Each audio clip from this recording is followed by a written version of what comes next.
the truth? Are you tired of being so confused? You feel like you're more fucked up than the lies on the evening news? Well, just step right in. We can talk about it all as friends. And if you want, we can hug and kiss and make up for the party ends. Agree or disagree, start offering me. 'Cause I'm everything you want, damn sure what you need. I won't tell no lies, back up on the facts with truth. And if you can't get down with that, you must be somebody's dude.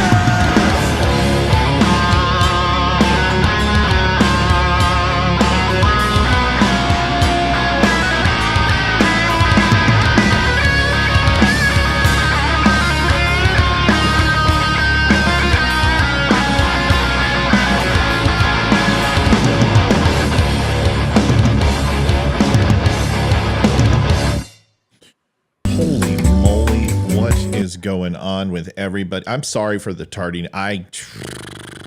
It's Leroy's washing his hair. I was. God. I was. Yeah, I'm sorry for the tardy. Propantene, can you tell? Sorry for the tardy. It's been 1 week since you looked at me.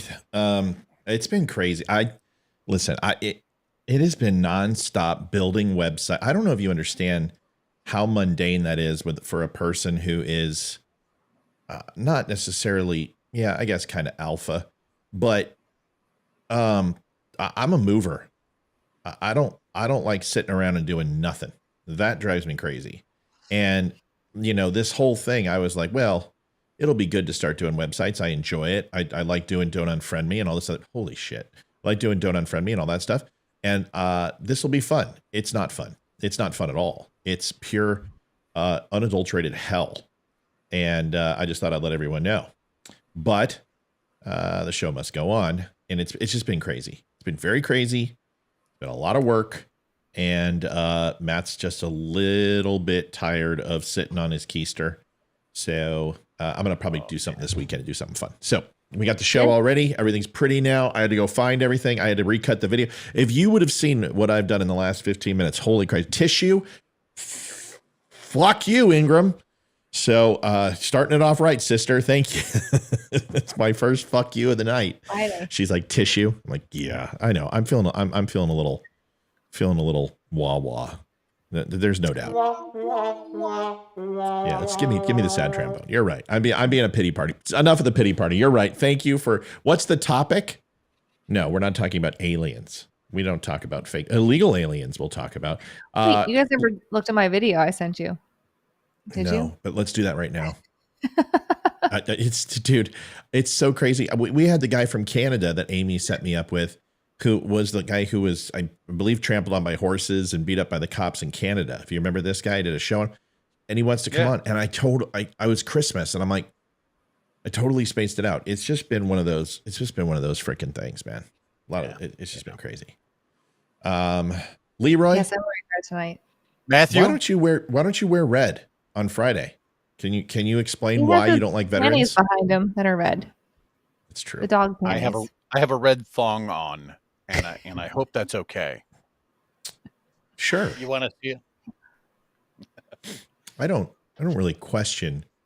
We were talking about Leroy getting a tattoo, and I said, well, I'll give him his tattoo.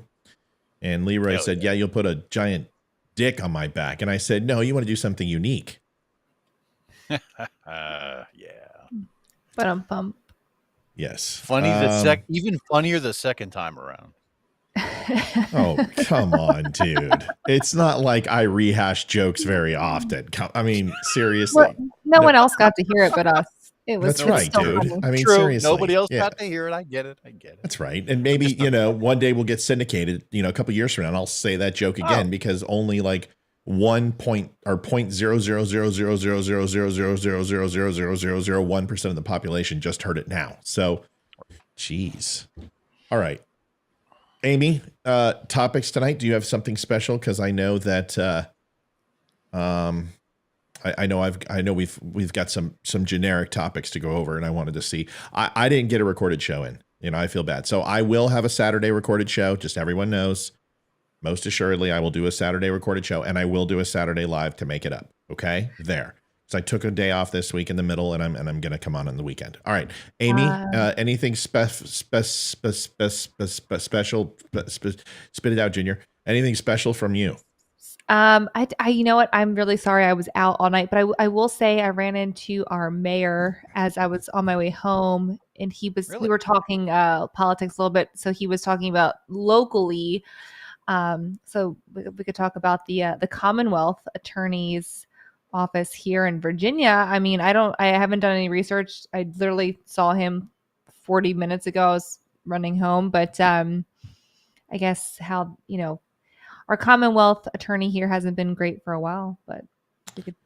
Well, here's that. I kind of love her, because after making sure I spent $7,000 on lawyer fees, they just kind of Charlie Miked. Yeah. Oh, you don't need to.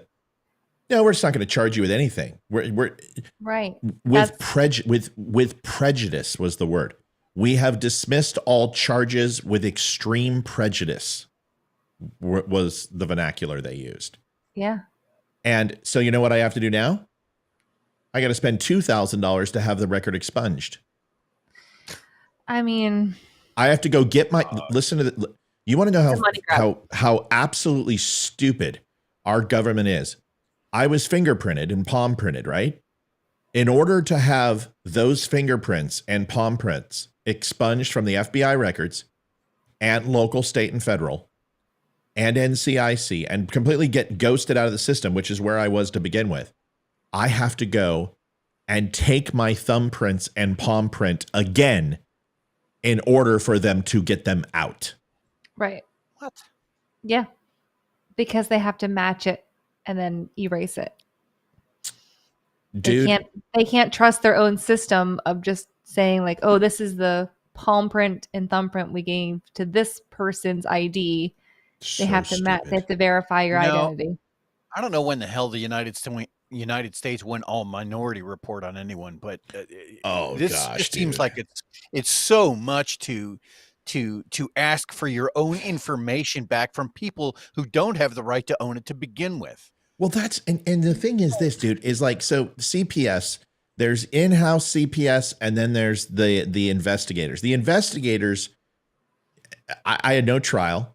They didn't listen to my side of the story. I had no chance to rebut. And they want to put me in a database, which isn't a criminal database, but it's if I go and become a little league coach, it will pop up. If I decide to become a gym teacher, and those two things are never going to happen, but it doesn't matter. It'll pop up that I was investigated by CPS, but I have one case, which I have two letters. One letter says you're going to be in there for 7 years. The other one says it's been unfounded, and you're absolved. And I'm like, well, which one is it? So I'm appealing it, and it's going to be in there for 7 years. I said, how can you put something in there when the criminal side and civil side of this said we're out? The in-house division is like, dude, I just want to get out of your life as fast as possible. This is ridiculous, right? This guy he's calling me every day, and he's just like, dude, I'm so sorry. He's like, we're going to get out of your life. He's like, will you take this class? You don't have to have any training yet. No, nothing. Just, do you want to do it? Yeah, I'll do it. Okay, sweet. Okay, I'll call you next week. Hopefully we can get out of here by then. I mean, this will be the fastest in-house CPS thing ever. Everybody's rolling off this. And even the original investigator, who's like 26 years old, my kids completely bamboozled her. And all I'm going to say is my kid, this is her statement. I want to go on the stand so I can tell them that I lied. I want to be honest, and I want to get it off my chest. Oof. So she wanted to, she can't, because they threw it out. They're like, there's nothing. So now I'm sitting here going, why the hell am I going to be in something when this was dismissed? I mean, with extreme prejudice. How can you do that? If the detectives and the state and the city found nothing criminal, nothing civil, it was within my rights. I mean, whether you agree or not about spanking a child, it was within my rights. And the level that it was done was so minute, because I don't spank my kids to hurt them. I spank my kids for discipline. And I have done it at such a few amount of times. 3 for Ethan and 4 or 5 for Hayden over their entire lives. And it's always with a belt, and it's always with the flat part. I have a wide leather belt, and I turn it on the soft inside suede part, and I go whack, whack, whack. And it's only for lying and stealing. That's it. That's what it's always been. Whether you agree with that or not, it is still within the law in Virginia. There's precedent for it. We are a commonwealth, and you are allowed to spank your children in Virginia. Right. Even if all of that was true, and my lawyer was like, even if he did the things you said he did, it's still not breaking the law. And he didn't do the things you said he did. Because you listen to 2 children who were trying to go live with their aunt and uncle and go to Dodgers games and go to Oakland A's games and Disneyland and go to the Jelly Belly factory and go to concerts at country music and go do all of that, which was like amazing for these children outside of COVID, which was literally 2 years of sitting inside a house and doing nothing. And then boom, COVID lifts and they go to California. They have an amazing time. I don't know what to say. So anyway, that's the story. It's so frustrating. So frustrating. So I don't know. Yeah. It's too much. Well, money. it is. It's so much. And, and everyone deals with, some level of aggravation. But I feel like yours over the last 6 months has just been, like where normal people are. And then yours is like, like how badly does the world seem like it wants to mess with you right now? It's ridiculous. Well, listen, I've already openly said that, and I looked at my daughter in the face and I said, I will never lambaste you. And I've never chastised her. I've never criticized her. And I said, Dad yelled. Dad lost his job came out here 3 months later. I was out of a job because of COVID at FOV. I left a Fortune 15, left Comcast, moved my entire life out here, and I was out of a job. Then I had to go build myself back up and build a career, help a company, save a company that was just floundering, get them to be successful. And then they started having some tough times during Biden inflation. And then they let me go because I was the highest paid guy there. And then I'm sitting here trying to make ends meet. And this happens. Yeah, man, there's no doubt. Dad was not calm. Dad was raising his voice. I've snapped at Amy before. I've snapped at Libra before. I've snapped at people on this show. Everyone here saw it. And they saw a change in me because I was taking a medication that was really screwing with me. And I wasn't aware of it until my kid said, no more. We're sick of the yelling. We're sick of this arguing. We're sick of feeling intimidated by our dad. And all we're going to do is make a phone call and someone's going to come and talk and then it's going to be okay. That's what they thought. Well, that's not what happened. And the moment that they said anything, CPS is involved, everything else is involved because they take dad yelling and then they take a spanking and then they've got the aunt and uncle saying, go collect evidence and, you can live with us and, be with us forever and all this other bullshit. Yeah. And of course those kids are going to be like, oh, well, this story is so fucked up. And I said I wasn't going to say it, but at this point, I don't care. But if you heard all of it, you would but this is like the most ridiculous thing. And I take ownership for raising my voice. That's fine. But once again, not illegal to yell. It's not illegal to yell. When you're not directing it at somebody, it's not illegal to yell. When you are verbally abusing somebody, that's completely different. And that's not what was taking place. Right. Olivia and I would get in fights. We would get in arguments. They would be drag outs. Kids would have to hear it. And that wasn't fun. I own that. But that's not what was said. The shit that was said, Amy knows. Leroy heard. And it is, 100% bullshit. And that is why they did what they did. But the problem is that they listened to 2 kids and they did not investigate effectively. They didn't listen to the parents. They assumed the worst. I found out the prosecutor has seen the show. Found that out from my lawyer. Prosecutor found the show. Commonwealth attorney found the show. You I don't think wonder that if has that was something to do with it? in any way, was that a source of bias? I wonder. Well, Well, yeah. you know what they said. So she goes, well, one of Hayden's concerns is that, and I'm just going to be honest at this point, I don't care, is, Matt and Olivia might be homophobic or transphobic. Right. Right. And everybody's like, No. what the fuck? People have no idea. I mean, it's ridiculous, but it doesn't matter. And and my lawyer goes, okay, but even if they are, yeah, even if they are, which they're not, what does that matter? Right. But they're not. And she goes, well, there's plenty of people out there that are Trump phobic. Right. And he goes, listen, my client is conservative, and he has some opinions about the family values and the patriarch and the matriarch, which are covered on the First Amendment. She goes, oh, I know, I've seen his show. And he goes, well, if you've seen his show, then you obviously know that he's not homophobic and he's not transphobic. He questions and challenges things that are very controversial topics. And, when Hayden said that, she knew what to say, man. Mm-hmm. She knew the things to say to get the counselor triggered. And, it's ridiculous. And all I said was, please give me one example in anything that I've ever said that's transphobic or homophobic. Right. Couldn't say anything. I was thinking about this earlier today. I was watching a little bit of Dan Bongino, and he kind of alluded to something like this, but maybe not so succinctly, right? And this isn't necessarily aimed at Matt, and it's not necessarily aimed at anybody, really.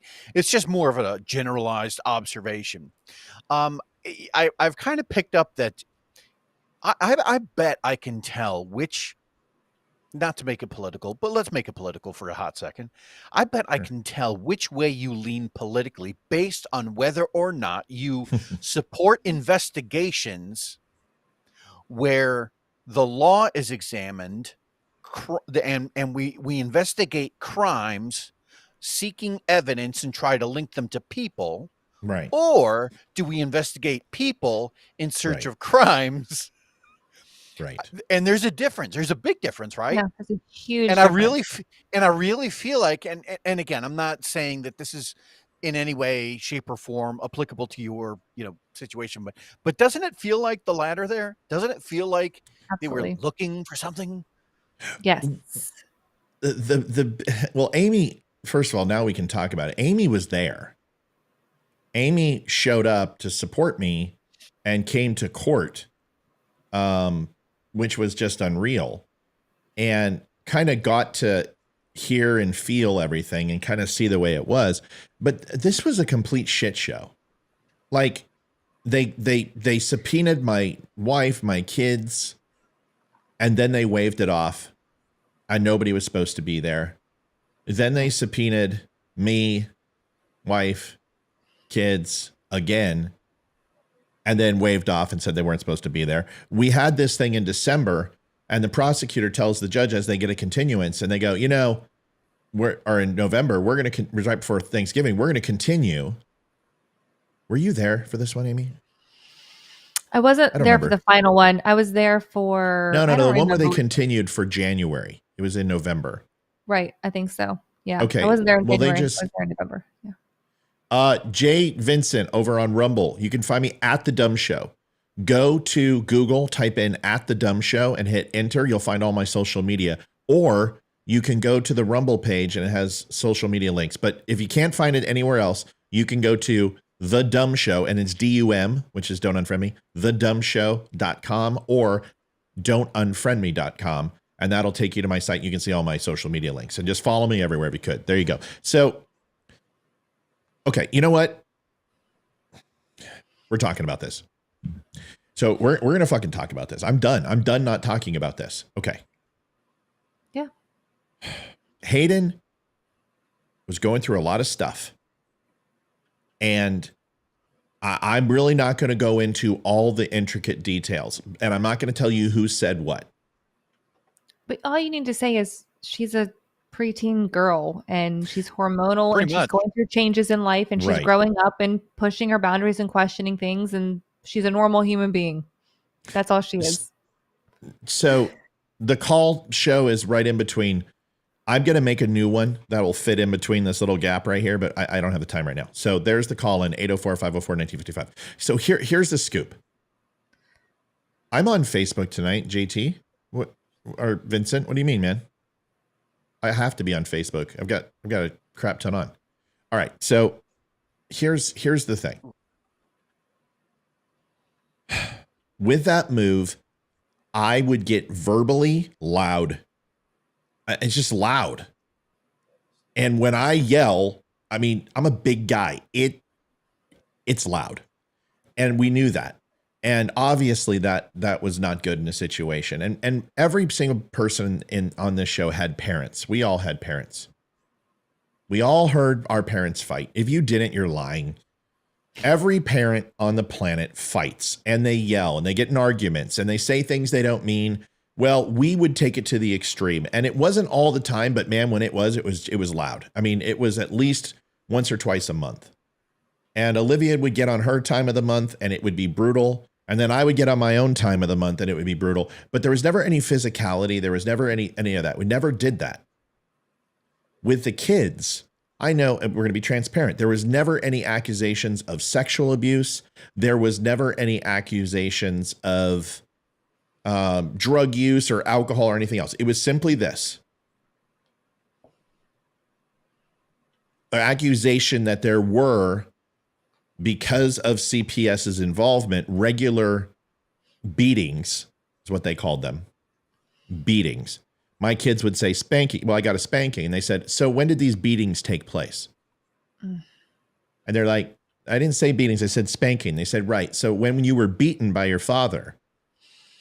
And they kept doing that during this investigation. So I will answer you this. What? Were they recorded? No. No. So here's the whole thing. Within a 2-year period of time, my kids had stolen money, broken into a piggy bank from a neighbor, and taken the money, taken the bikes down Main Street Road, went and bought ice cream, lied about it, came back, then tried to say her brother did it. When brother was going to get a spanking for it, let him. Oh. Went into her room, found 300 candy bar wrappers and bowls and silverware, and just stealing food, candy, and shoving it in between her day bed. And she has a big, wooden day bed. Taking mom's credit card, saying, we're going to go Valentine's Day and go shopping for you and dad. And then literally buying candy bars, stealing candy bars, and putting it on the credit card and taking it back home and eating candy in the middle of the night. Lies. Hundreds of lies about everything. I clean my room. Are you sure? Yes. Go upstairs that night. Room is a freaking pig's. I mean, just pushing. And we know why. It's COVID. We know why. We understand why. It was horrible. She's rebelling. Okay, fine. And so is my son. And we know it's embarrassing, blah, blah. So there were a few instances, and here they are. Here they are. My daughter was getting picked on at school. And the little group, the lesbian group, because she's 12, there is a clique at school that say they're lesbian. Like 30 of them. They walk around and go, I'm a lesbian, I'm a lesbian, because it's a cool thing to do now. I'm not kidding. 12? This is not a joke. Yeah, it's literally a fad around here. Leroy, it's not a joke.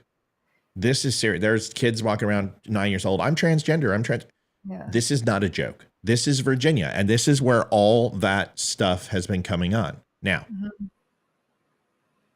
my daughter was picked on, and people made some accusations about her, and they insulted her about her weight and how she looked and everything else. And I, being a person who works out consistently, is we sat down and had a conversation. And the conversation was, what do you want to achieve? And I said, I don't care if you're big, if you're small, I don't care. All I want you to do is feel healthy and feel good about yourself. And as long as you do that, I don't care what you look like. You decide. And she's like, well, I want to work out. And I want to do, okay, great. So let's get on a regimen of what we can do. First of all, you got to stop eating the candy and all the high fructose corn syrup and shit like that. And we got to eat healthy. You still have, she got snacks, peanut butter, freaking, and cheese crackers, freaking rice cakes, yogurt every freaking other day, frozen yogurt. She'd be able to eat chips. I mean, she got that shit, but I'm talking about the candy and the incessant sugars. And as a punishment for stealing and everything else, they were told that they're going to wake up every morning at 8 and they were going to run up the bridge, up our pathway to the top of the road and back. It was like a half a mile. If that, it's not very far. Right. It's not very far at all. It's everyone who's ran it knows. So when they do that, Olivia is practicing with a drone for work. And I'm like, you guys better run. Better see you guys go all the way and come back. And if you don't, I'm going to know. And they're like, how are you going to know? And I said, it's not important. Just go run. So they went and ran. And we threw the drone up to 1,000 feet. And, we're just making sure they're safe, right? Making sure they understand where they're going and back. And then we landed it. Well, how Next it was time put a tracker on them and just have it like literally. Right. Well, how it was conveyed was that I put them on weighing stations. I weighed them on the scales every morning. I portioned out their food. They could only get water after 4 o'clock. That they were weighed in every morning and every night. And if they didn't meet the weigh-in schedule, they couldn't eat. I would. There are some folks who would pay for a service like that. I was going to say. And now I'm thinking about it. Matt, can you put me on this program? Because I really need your help. You think we do family weigh-in every Friday. Like all of us, the kids, the adults, we all weigh in on Friday mornings. Okay, this never happened none of these things happened. We do it. I would never. My father called me fat every chance he got, and it destroyed me my whole life. And I still have a freaking stigma about it. I would never do that to my kids. Mine. Stupid. And then she's like, I would either. That's horrible. He had spies with scopes that would track us, and neighbors who worked with him in the military who would watch us and track us. And if we didn't run, he would get a phone call and then he would beat us. They did this. This is just one story. Another story is Ethan and Hayden are doing calisthenics. They just came back and they left their snow gear on the wooden floor for like the 17th time that last season. And it snowed quite a bit last season. I mean, not a lot, but it was just, and they would take their snow gear, they would come out and drop it on the hardwood floor and walk away. And then the hardwood floor would get ruined. And I'm like, dude, this is real hardwood. What the hell? Hang your shit up. So I created them a little hang up station. When they came back in from the garage, they would hang up their gear. They would strip down in the garage into their Levi's and sweaters and then come inside and go get by the fire and get warm. After about the 40th time of doing the gear thing and ruining the floor, I said, that's it. Get inside, get in the living room. We're doing calisthenics. And I said, 15 minutes of PT. We're going to do push-ups, we're going to do sit-ups, we're going to do bear crawlers and jumping jacks. That's what we did, 15 minutes. They got a break every 2 minutes and they would be able to drink some water and whatever. It's literally what they do in PE in school all the time. But dad's doing it, so therefore, whatever. I'm not spanking. I'm not abusing. We're doing freaking PT for gosh sakes. Something my son wants to be a SEAL. She wants to be an astronaut. Lord knows you wouldn't want to, discipline your kids. Right. Well, right. And not discipline for pain, but discipline for learning. So different. So the fire's going and they say that they're in full snow pants gear, sweaters and pants, and I'm sweating them out in front of the fire, doing calisthenics for 2 hours, that they almost threw up and were nauseated and dehydrated where they couldn't see. Then what I did, this is what really happened. They were in a t-shirt and pants and they said the fire was going. They're like, we're so hot. I'm like, it's been 3 minutes. Fine. Everyone get up. We're going outside. So we go on the deck, which is not made of wood. It's made of Trex. It's all melted off. There's no snow. It was 51 degrees that day. There was snow left over, but it's 51 degrees and there was a slight drizzle. So we go out there for freaking 7 minutes. They do some jumping jacks and some push-ups. And then what did they say? We're cold. So I said, okay, you know what? And Olivia goes, we're done. And I go, because at this point, we can't even punish without them just annoying us. So we're like, we're done. We're done. You're just get inside. Get the line. Olivia gets 2 big beach towels They were in the dryer, nice and warm. And as Hayden is walking up to go to the beach towel, Ethan bumps her, moves over, and goes, "Get out of the way. It's my turn to go in first." Oh. And I say, "Ethan, this is not the way we treat ladies. Knock it off." He's like, "Well, I'm cold." I said, "You're cold. It's been 7. You're going to be a seal. You're going to be it's what I tell him. You're going to be a seal and you're already cold. You're going to be cold and wet your whole life. What the hell's wrong with you?" I said, "Ethan, knock it off." "Well, she got in my way." And I said, "Okay, that's it." So Hayden stripped down to her undergarments, bra and underwear, and immediately mom wrapped her up. It's called a towel change. Every parent does it. Nobody's watching. It's not nude. It's like a swimsuit. Wraps her up. "Hayden, pop smoke, go get by the fire, get warm." Hayden starts to go in. And Ethan's like, I'm cold. And I'm sitting here going, it's 51 degrees. It's not cold. You've been out here for less than 3 minutes, right? And I say, "That's it." So he's in his Superman underoos. And I said, run downstairs, go jump in the snowbank and come back. Snowbank is right at the bottom of the stairs. Like, "I don't want to do that." I said, "I don't care. Go."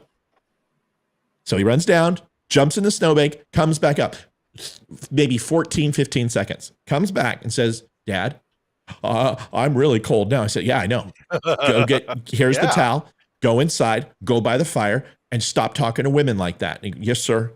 "Good." And he goes inside. This is what happened according to CPS and my children. I made them sit outside naked doing calisthenics with no clothes on, which is a lie. They had clothes on the entire time. In the pouring blizzard snow, it was minus 10 degrees. They were out there for 2 hours. And then I made my son go run around in the snow and slide around on ice, which is what they saw in the movie Mystery Alaska, mind you, which we had watched a week before. And punishment in hockey, especially pond hockey, is you muck up, you do something stupid, you strip down to your freaking jockstrap and you go ahead and slide on your ass and your back on ice. And basically it's like going down razor blades. It doesn't feel good, folks. They saw it in a movie. That whole process on the deck was 3.5 minutes and 15, 20 seconds for Ethan to run down, jump in the snow, and come back. My other sibling child said that when Ethan came back after being down there for 15 minutes, sliding on the ice, buck naked, mind you, rolling around in the snow, buck naked, which is a lie, that I locked the... Like, "Hey, Matt." Right. Yeah, I'm in the valley. Like every house can see my backyard. Right. So what happened was this. Right. And it doesn't even get that cold in Virginia. Exactly. Vincent's like, it doesn't even get that cold. I'm like, right. So get this. Then Ethan comes up to the door with a solid tear, or multiple tears that were frozen on his face. His tears were frozen. He was so cold. And I locked the patio door and I stood there for 20 minutes and laughed at him while he was freezing cold. That is horrible, Matt. Jesus. Do you think that somebody might just ask a fucking question of how did this guy make it? Combined almost 19 years of parenting and married for 24. How this guy isn't in the system? Right. How this evil, demented father isn't. And I'm just sitting here going, you guys fucking believe it. Dude, this is the beginning. I replied. It was an 11-page report. I replied with 27 pages of rebuttal. Over 17 gigs of audio and video recordings, me disproving everything. Talking to the aunt and uncle and getting them to admit what they did. Getting my kids to admit what they did. Being super dad, as nice as I could be. Getting CPS to own it. Getting the police officer to know that he told me something. That is just a scintilla. They also was said that I have 78 guns in the house and there's 22 on each floor. Wow. That seems like an oddly specific number. Very impressive. Because when you don't have 22, 21 just won't do. Folks. Right. 220, 221, whatever it takes. It just comes down to this. I remember as a kid, and we can now share our biggest lie story because I think this is fun, and we've got some other things to do tonight. I went to Anacapa Middle School. My mom and dad forgot my birthday. It was 16 candles, totally. And they forgot my birthday. And I think I was probably 12, 13. And was going to start high school the next year. I was picked on incessantly. Horrible. And a lot of it was because of my own mouth. So my mom was always working. I was a latchkey kid. I would come home at 4 o'clock. Nobody would be home. I would get myself to go to school. And I really didn't have that nurturing mom and dad. They both worked, and they both worked hard. So one day I was in the bathroom and I was, doing the deuce. And it was waiting for the buses outside, and all the buses would come along the student parkway. And there were 2 bathrooms there. And I was in one of them waiting for my bus to come, and I had to go to the bathroom. So I went to the bathroom. And I was on the late bus, the last bus, the 4:15 bus. Only one, and it would literally take you an hour and a half to get home because it would stop everywhere all the buses did. It was the late bus. And I am on the crapper, and I hear, custodian. And I'm like, yeah, I'm in here. And he's like, okay, I'll leave it open for 5 more minutes. Tell him, just come out when you're done. So I went out, washed my hands. I did all the things you would do. And I'm like, thanks so much. He's like, you better hurry. The 4:15 is ready to leave. And I got on the bus and I left. And so I was driving home. I conceived a plan of how to garner attention from my family. And I decided that night that the next day I would take the 4:15 home. I would go get some cookies and some juice boxes, grape juice Welsh, a French bed pizza, and an oatmeal raisin cookie, which would take care of me for dinner and hold me off with my weekend stay on a Friday, locked in the bathroom at Anacapa as my mother and father worried incessantly about that I'd been kidnapped and killed by Al-Qaeda or Richard Ramirez or some sort of molestation clan or something. So I went in the bathroom and custodian, as I try not to breathe and make a sound, custodian. And the door closes and I hear the keys jingle and he locks the door. And there is no internal lock. And there is no way to unlock it. It's a one-way lock into the key. So I'm stuck and I'm locked. And I'm in that bathroom and I grab a book and I read the book and I decide, well, I'm hungry now. And I suck down the juice box and the oatmeal raisin and the French bread pizza. And then I realize this fucking sucks. Where am I going to sleep? What am I going to, what am I going to do for water? Because you push the water and it's California, it only comes out for 3 seconds.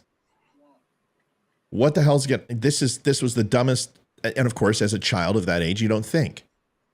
Right. So after about 2 hours in there, I am a caged hamster and I decide to climb on top of the urinal, put my foot in the circle, stand on the porcelain, hold on to the window and lift myself up and look at the vat windows that go like this, but I can't reach them and get in or out. And I wait. And Mrs. Hutchinson, I think her name is, I see her on the other end of the student aisle and she's walking to her Volvo and I'm slamming on the window. She doesn't hear me. And then finally around 6 o'clock, the janitors go to their pickup trucks and I'm slamming and they don't hear me. And I, of course, start crying and I'm scared shitless.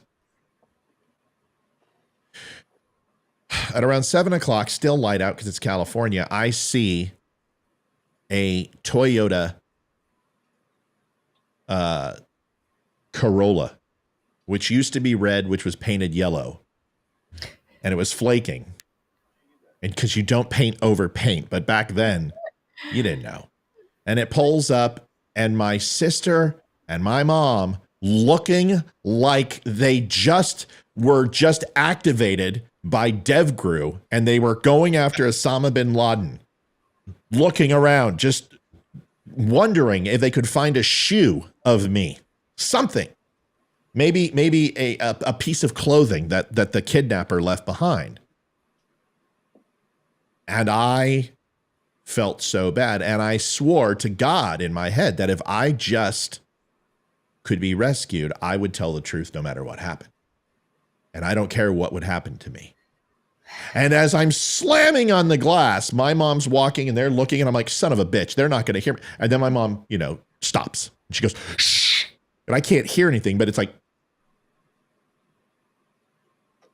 and she starts looking around and she glances and she's like,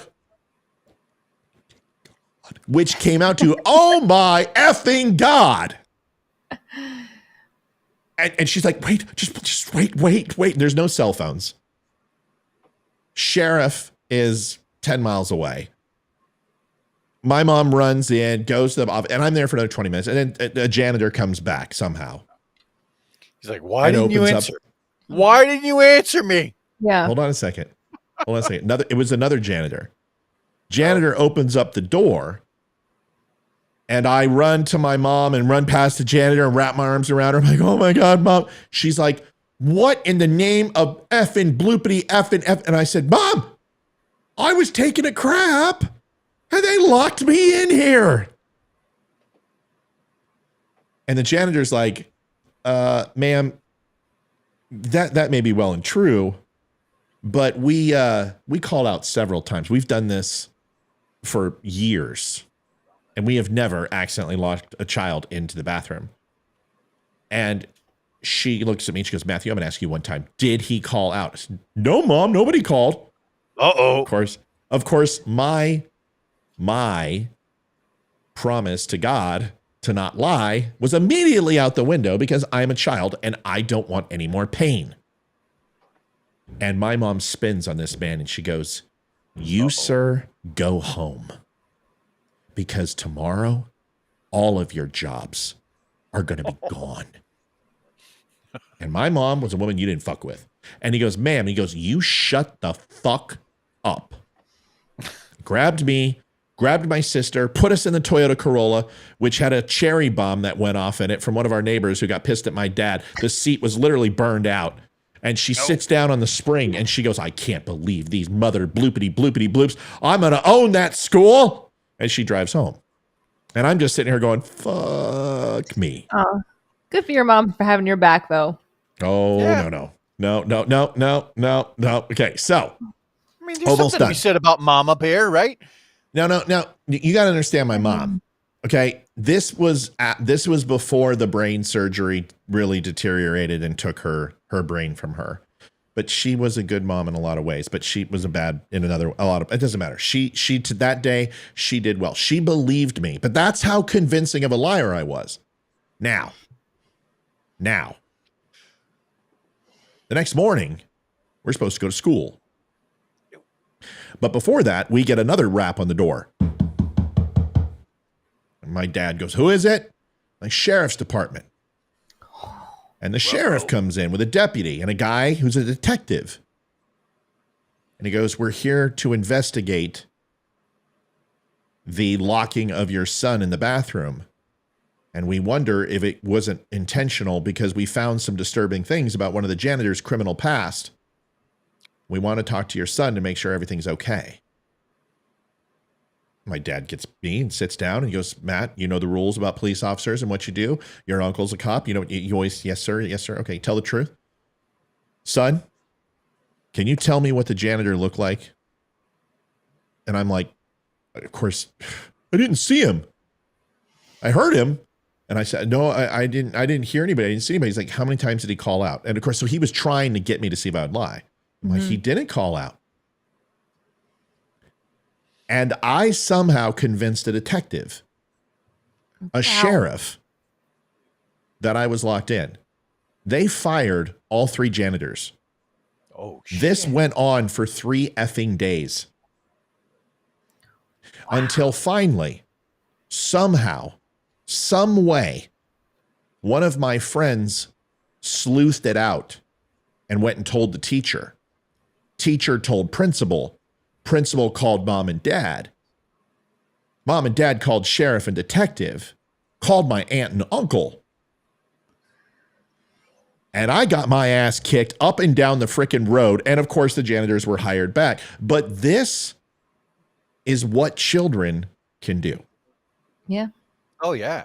Manipulative. Well, because there's a very big part of society, of law enforcement, of pretty much every, every person who not only wants to believe their own kids, but we then project that onto other kids, and we think to ourselves, oh, they're so innocent, and right.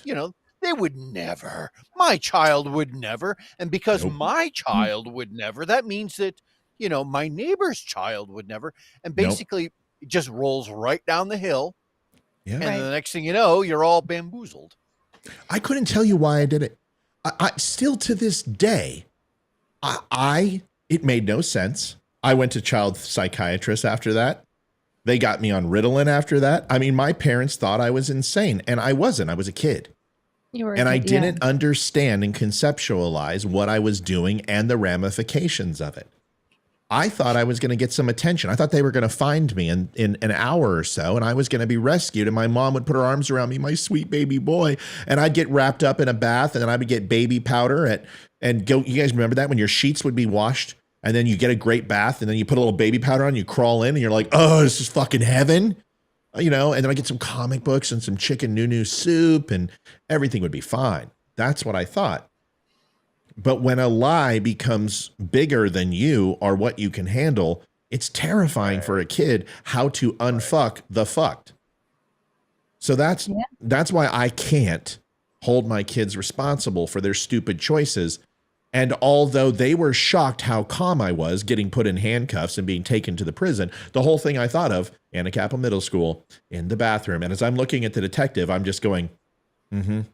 And he's like, Mr. Spear, you seem just oddly calm. I said, oh, no, bro, I'm not calm. I've just been down this road before, and I did this when I was 12, and I know what's happening. So that's my story. Anybody with that perspective and the ability to kind of look back and kind of reflect on one's own choices and remember to not necessarily press that giant red button when it comes to your own kids, good on you. Good on you for keeping that level head. And they were shocked. Like Hayden was like, the next day after I was arrested, she went to see me. She's like, everything's going to be fine. She's like, I've got my dad back.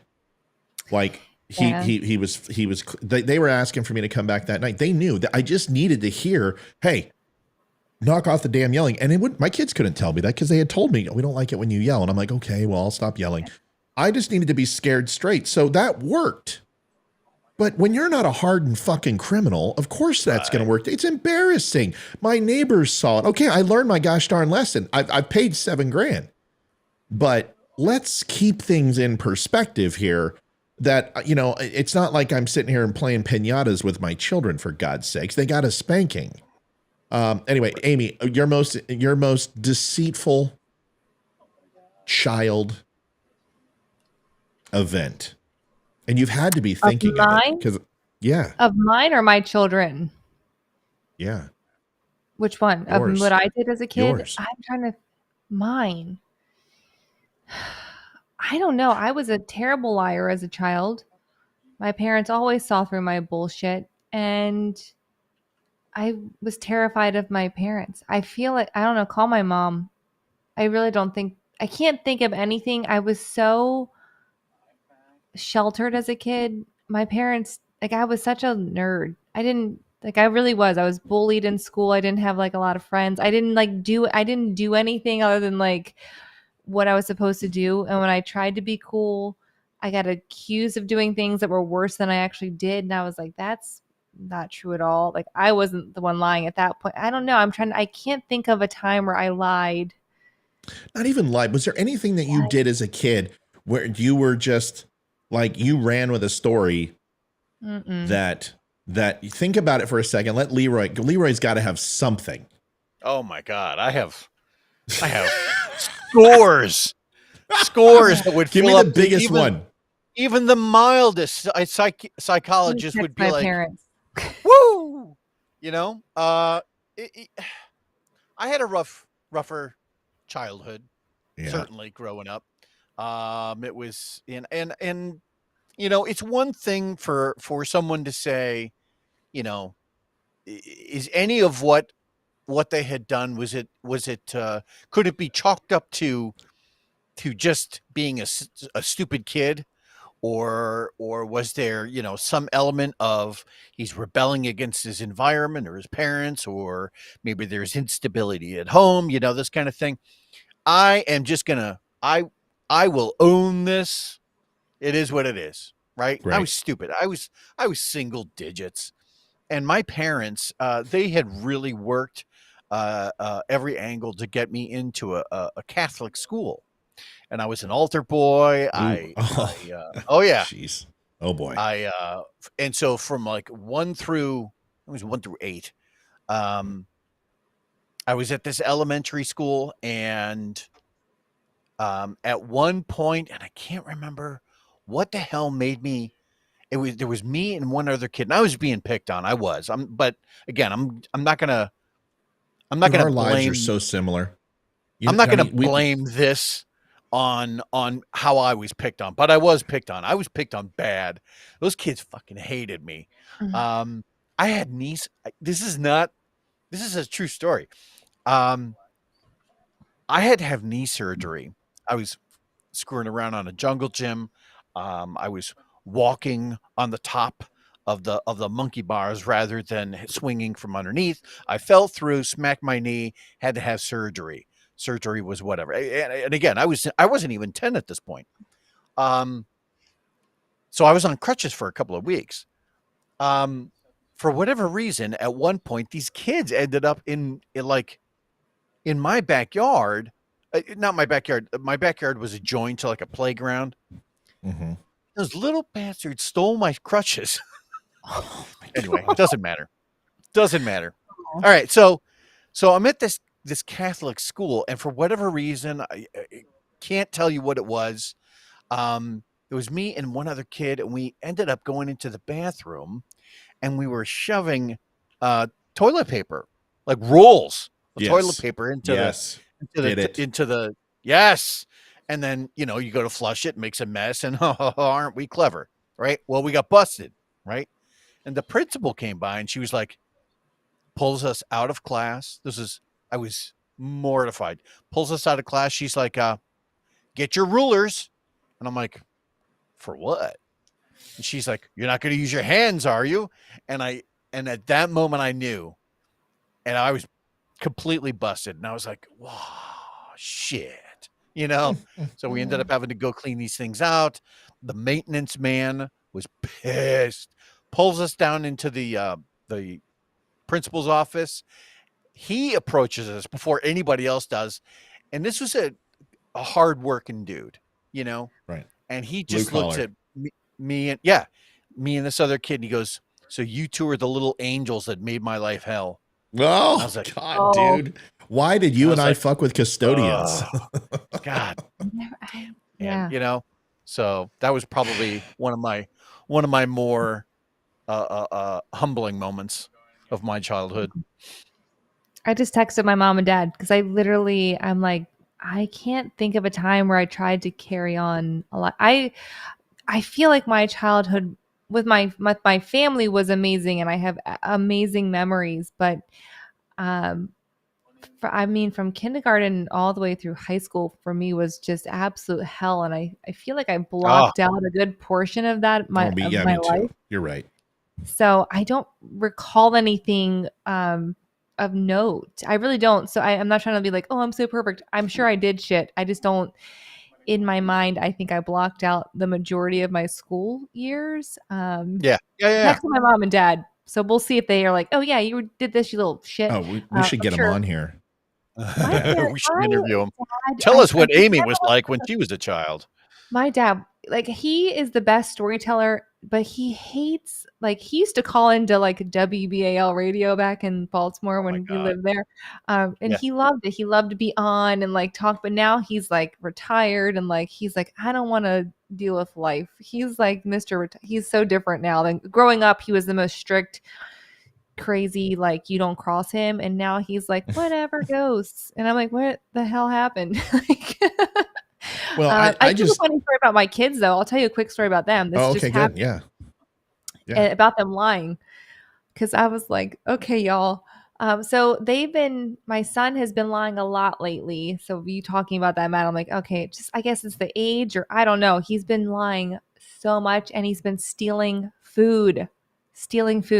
And I'm like, what is going on? So we feed our birds every day, out back. And I threw a loaf of bread like out with this big bucket of like bird feed. So I threw it on top of there, and it sat there for like a week, maybe longer. And I'm like, you guys, can you please throw out the moldy bread to the birds? Meanwhile, they've already had a snack after school, and I'm cooking dinner. I'm making dinner at the present time that they're throwing out the bird bread, the moldy bird bread.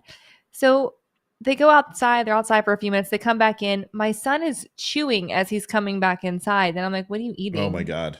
And he goes, nothing. I'm like, don't lie to me. Right? Get the mom Don't lie to me. Don't lie to me. I get the mom look. He goes, bread. And I'm like, oh, my gosh. I'm like, dude, first of all, I'm like trying not to laugh because I'm like, keep the mom face. So I'm like what bread? What are you talking about? He's like, I ate the bird's bread. And I'm like, that's been sitting at the back door for a week and a half. Oh, my Lord. God knows. He goes, I was like, how many pieces did you eat? He goes, 4. Oh, my God. He's going to die. He's going to die. I said, Zach. Oddly enough, the same penicillin he just ate would be the same stuff that would save his life later. I didn't want to tell him that, though. I did not want to tell him that. He goes, so with missing a beat, he goes, we didn't eat the green ones. No. Little do they know that it doesn't matter. Right. That it's all. I was trying to explain to them about mold spores, and of course they're 6 and 8. So my daughter was conned into eating some bread too, so that it would take some of the heat off of him. And I was making burgers that night, so I was like, y'all don't get a bun with your burger. Sorry, you just get to eat your burger tonight. Oh, you guys can go outside and go get some bread, though. No, we did not. I had nice little buns that I toasted on the griddle.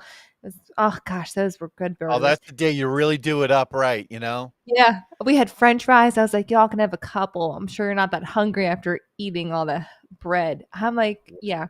So that was just kind of funny. Wow. Funny because I'm like, when, Jason and I are like laughing our asses off to ourselves. I'm like, they just ate the moldiest, grossest bread. Well, of course. I mean, it's hilarious.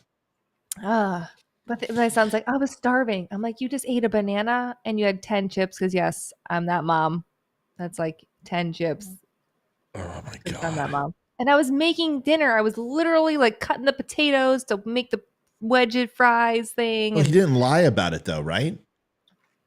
Well, he was going to, but I caught him before he did it. I said, don't lie to me. Because he's a really bad liar. That works. He's a terrible liar. I can pretty much call him out right away. My daughter, great liar. Oh my gosh, she can lie, and she can catch every twist and turn, and she is so manipulative, and she's a good liar. She's a really good liar. There's a potential caller coming in. Says Melanie says she might call in a few and tell Melanie her. Always calls in. Yeah. Melanie always calls in. Not that that's a bad thing. I'm just saying Melanie always calls in. Folks, the phone number 804. But on that, you were going to do it. Go ahead. 804-504-1955. Call in. Would love to hear your stories if you got one. We're going to move to the Biden thing. I think that was a nice little warm up. It was kind of fun to talk about. I think it's always good to reminisce. But the whole point of the story is this: is that like before all of this, I thought there was a very clear distinction between abuse and discipline. And I will tell you that in the world today, there's not. Right. Discipline is looked down upon and frowned upon.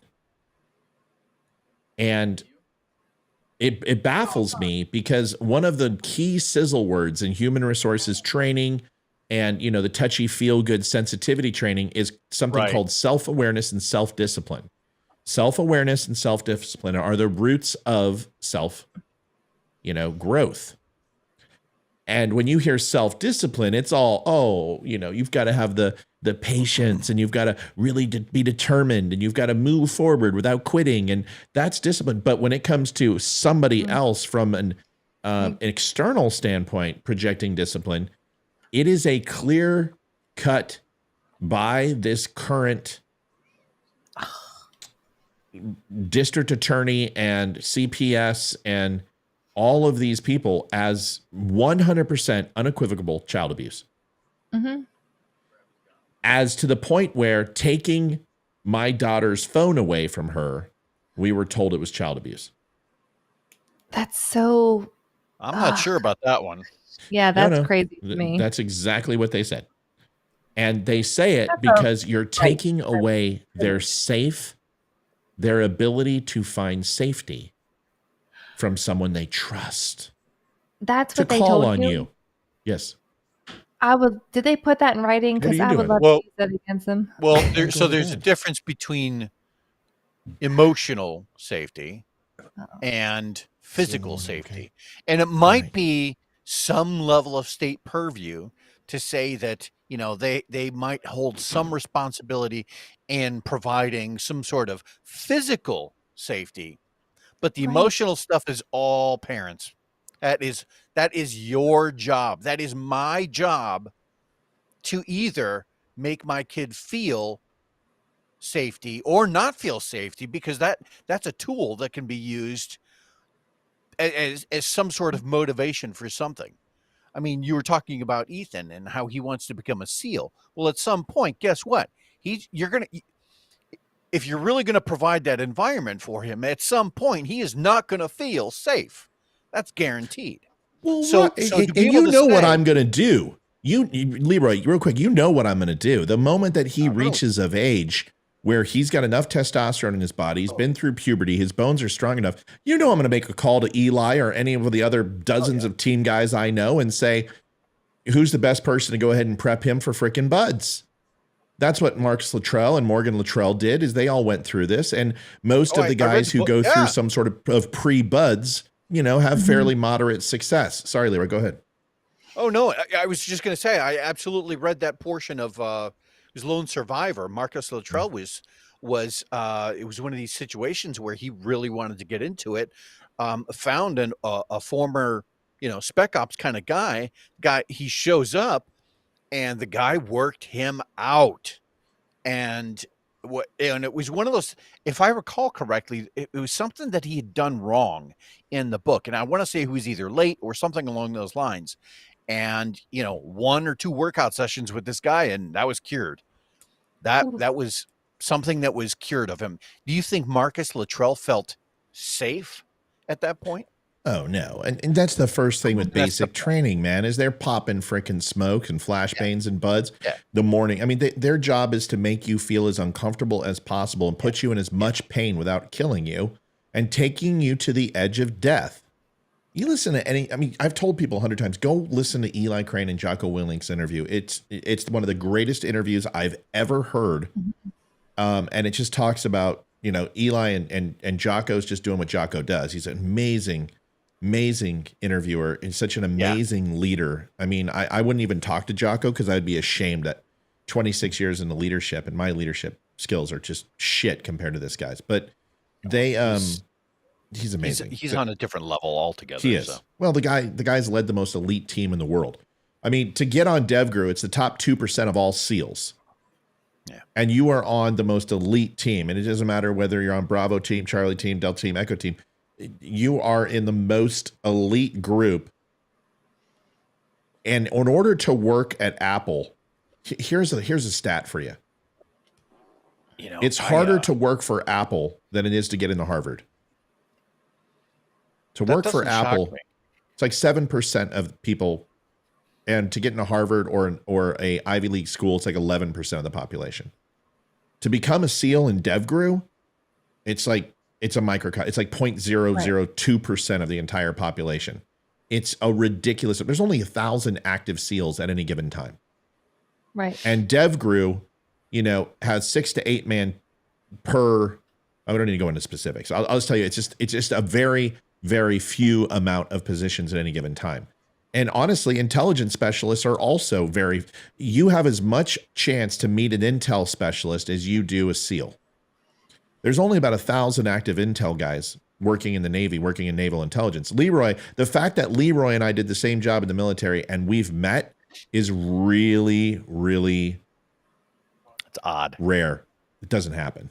You don't meet other intel guys and girls. I think I've met 2 other intelligence specialists outside of, military events and things like that in my life. That's crazy. Because go ahead. I was just going to compare it to my job, which is there's 14,000 active agents just in our county. So it's a lot. In one of Jocko's books, he talks about the 7 critical skills, and he goes over situational awareness and decision making, assertiveness, mission analysis, communication, leadership, and adaptability. I've read 2 of his books, and he's not disappointing. The guy is amazing. If I could recommend to everybody, a lot of people don't know this about Jocko.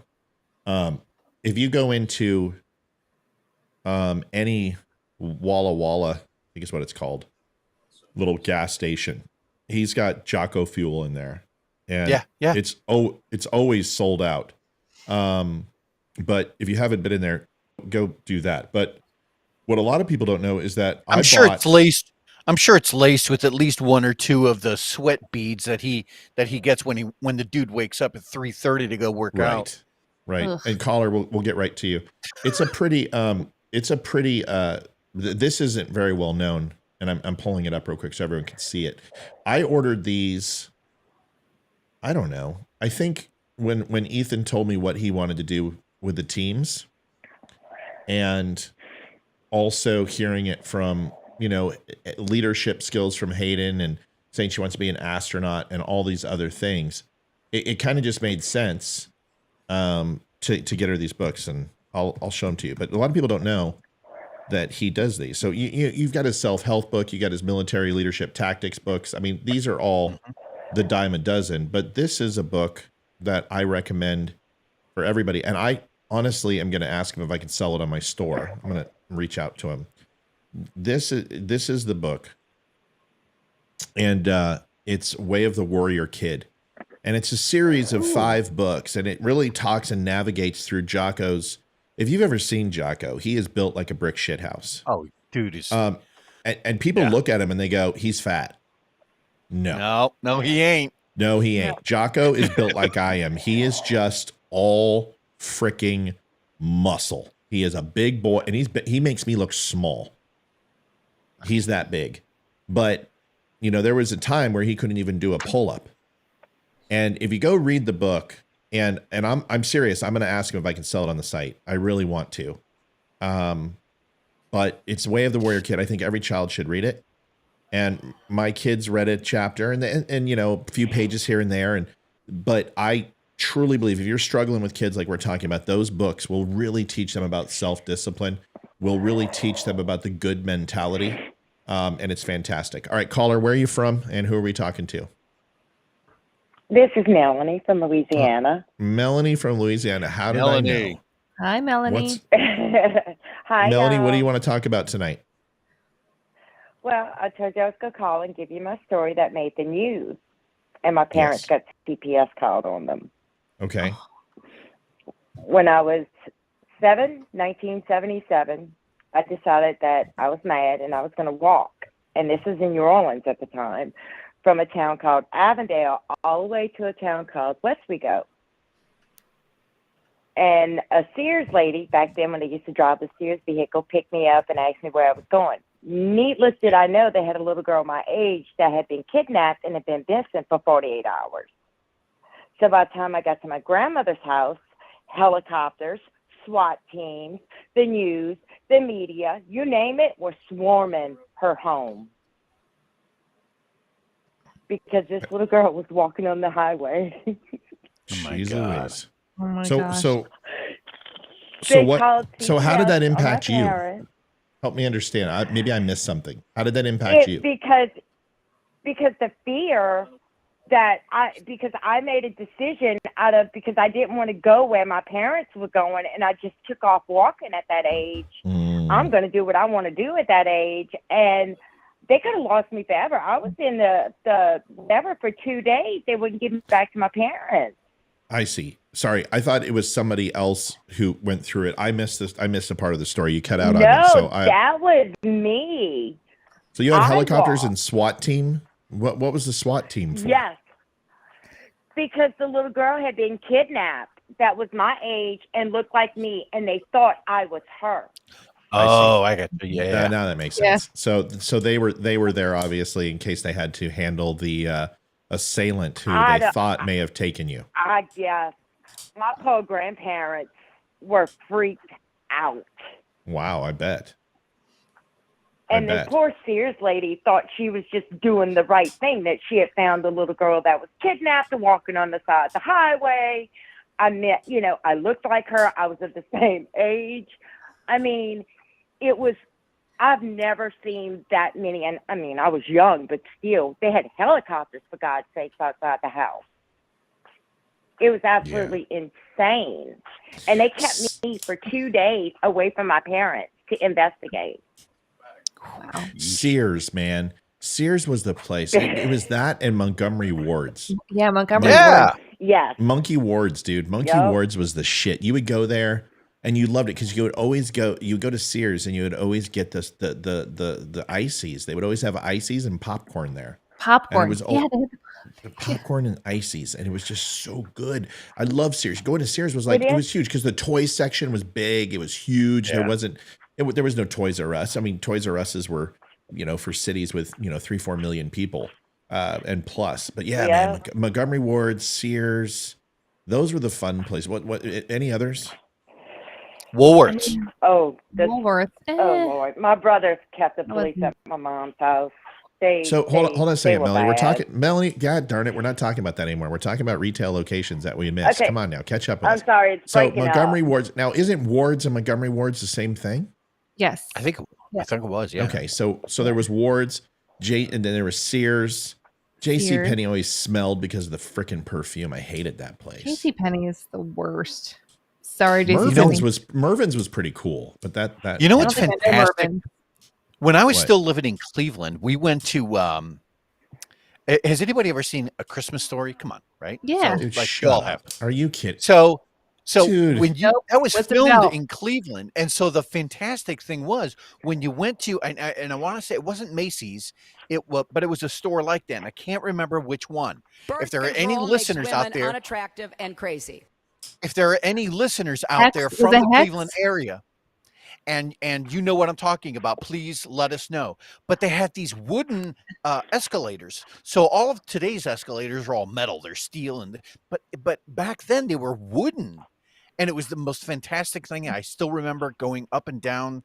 God, what the hell retail store was it? Hex? It was HECHDS, right? No, it was a Hex. No, but it was like a Macy's. Gimbal. It was something similar. Is that a real one? It might have been Gimbal. Is that real? Gimbals. It has to be Gimbals. I thought Gimbals was made up. It was no, isn't it? No, but isn't there one like that in New York? Like Bixby's or something like that? Yeah, there's this giant. Who knows? Melanie, do you know? Oh, I don't know. We couldn't afford those places. Well, yeah, I know, but somebody said Kmart. Dude, Kmart was the shit, dude. That's where the blue ices came from. That's where the ices came from, not from. Ames was good, but you spelled it wrong, Chav. And Jamesway. I don't know if you guys had Jamesway up north here. I think it was more of a southern thing, but like Jamesway was the best. Hey, real quick, let me answer a question. Dana Lair says, do you know about Euclid Beach, Leroy? Yes, I does. Euclid Beach was, first of all, it goes on for like forever, but right at the head of like 222nd to 213, 216, all along off of Lakeshore Boulevard is where Euclid Beach was. Yeah, been there. It's cool.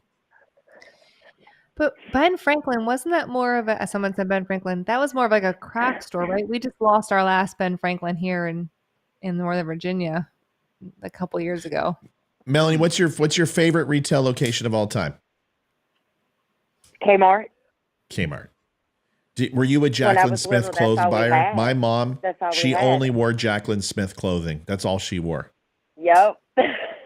See, I would have said diamond. My grandmother was a seamstress, so all our clothes were made. Oh, I never really had clothes from the stores. Blue Light Special. Never forget that. Yeah. There's a white sale on 7. Yeah. No, they used to have the cafeteria in there. Yeah. Yeah. Yeah. Does anyone remember Hot Love's dogs. Cafeteria? No. Yeah. Does anyone remember Bob's Big Boy?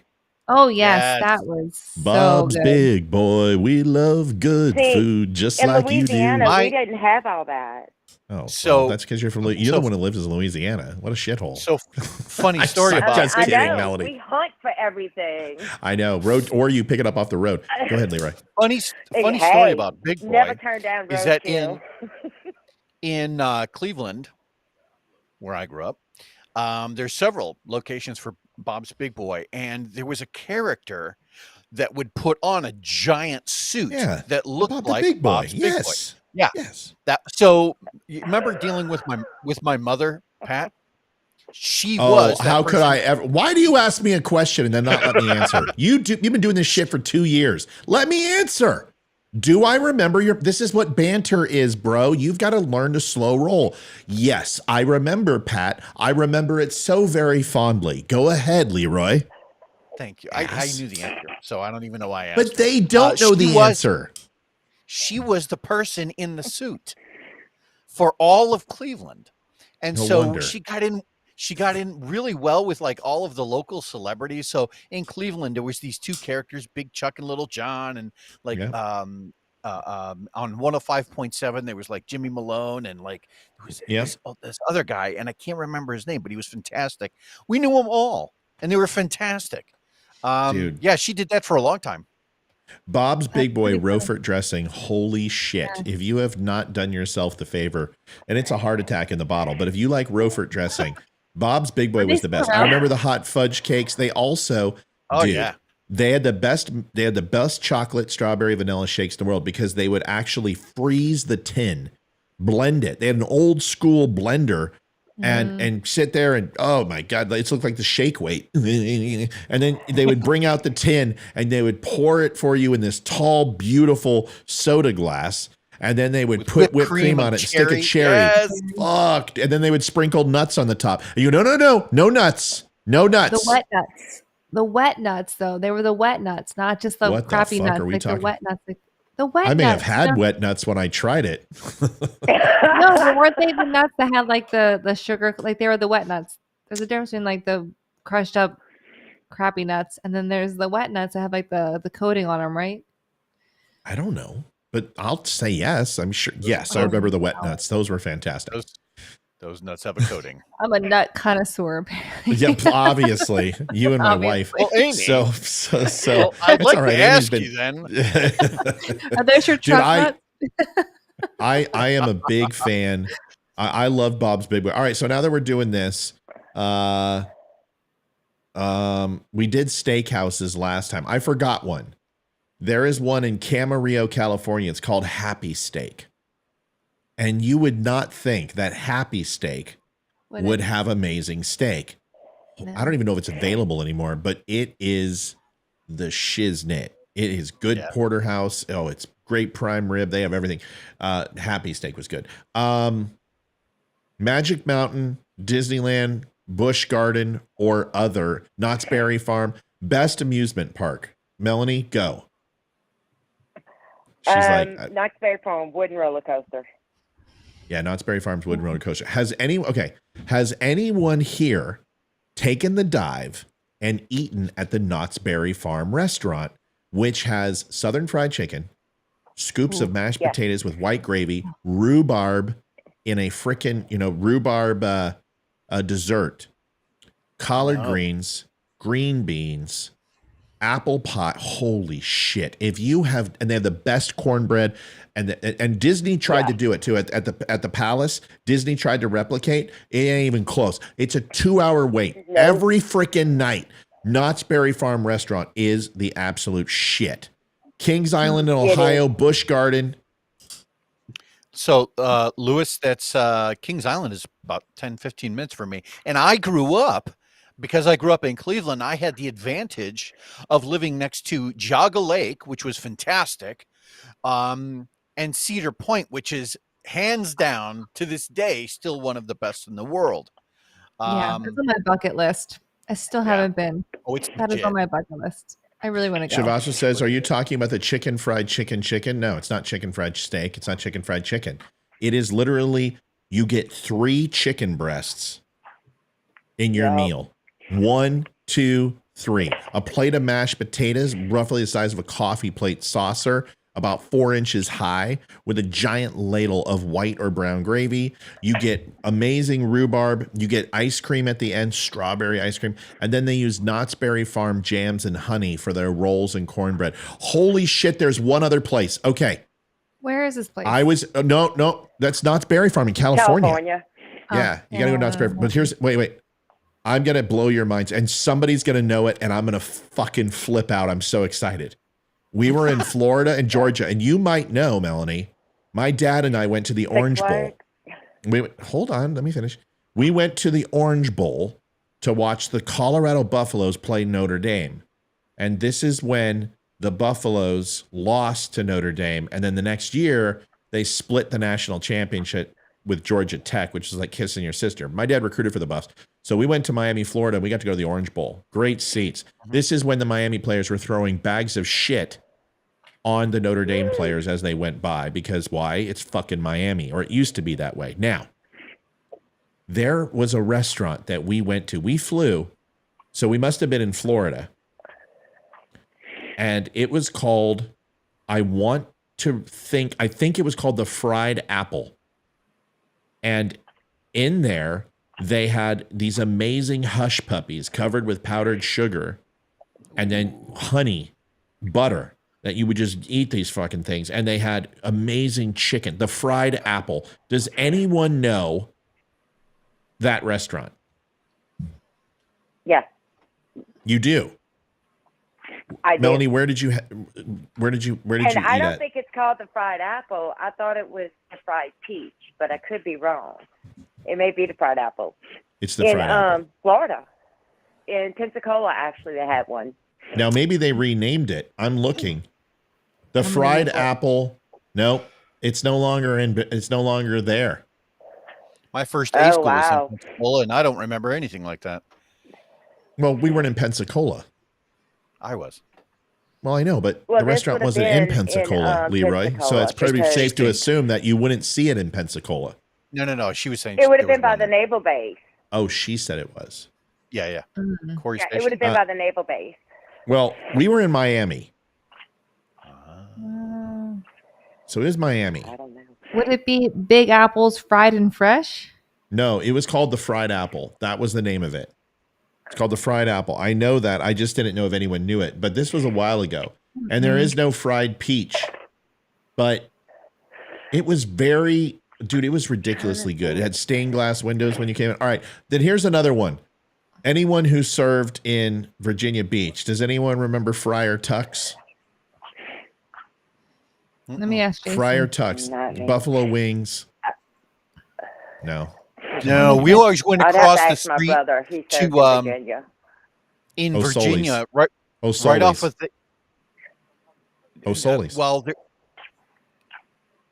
just asking you, is it O'Sully's? I'm excited, Leroy. Excuse the fuck out of me. I'm sorry. I'm excited.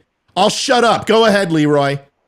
God, you don't banter. Do you know that's what talk shows do? They fucking talk to each other. They interrupt, and that you don't like it. You're just like, everyone shut up when I'm talking. Go ahead, Leroy. No, fuck. that's not true. Go ahead, Leroy. Right across the street from where the technical training center is in Virginia Beach, there's it's like a biker bar, and it's called Clutch. And that was one of the first places I ever had a fried egg on my cheeseburger, and it was unbelievable. Oh shit! What was the? Go ahead. Hold on, and then I got to ask you a Nemitzi question. This might be to I don't know when it was opened, but there's a place in Virginia Beach called the Rustic Spoon, which They have Scotch eggs, which I never had before going there, and it is a life-changing event for me. I literally I'm like, we got to go to Virginia Beach just to get the Scotch eggs from Rustic Spoon. They also have amazing food other than that. Like their French toast is like off the hook. Oh, dude, it's so freaking good. It's literally like 8 inches tall. It's football size omelets. Yes. Omelets that are just like they have what they have is they have very unique ways of cooking. But what they do is that they have a football, like a waffle iron, but it's concave. And they put the eggs in and they let them cook and they are half of a football. Then they go ahead and they stuff it full of ham on both sides and cheese and green peppers, whatever you want. Then they take egg wash and they put it around both sides. And then as they turn it and close it, it seals the omelet together and then they lay it on a plate and it's a fucking football. So good. I never had an omelet. Okay. I like their hash too. See, we can't travel without spice. Everywhere my family goes, peppers has to go with them. They're crazy. Yeah. Well, I'll tell you what. Seriously. Did you go to O'Sully's, Leroy, as your bar? Because that was the Intel bar. That's where everybody went from Intel, was O'Sullivan's. Does that sound familiar? Yeah. I've been there. Yeah. I know you've been there. We've all been there. Anybody who was in Intel was there. Yeah. Never been. That's where we would go. And you would get dude, they would have fucking $1 pitcher night and 50-cent amaretto sours. And you would sit and then I know. Listen, our amaretto schnapps for 50 cents. And you would get 5-6 pitchers of beer, and then they had buffalo wings for a nickel.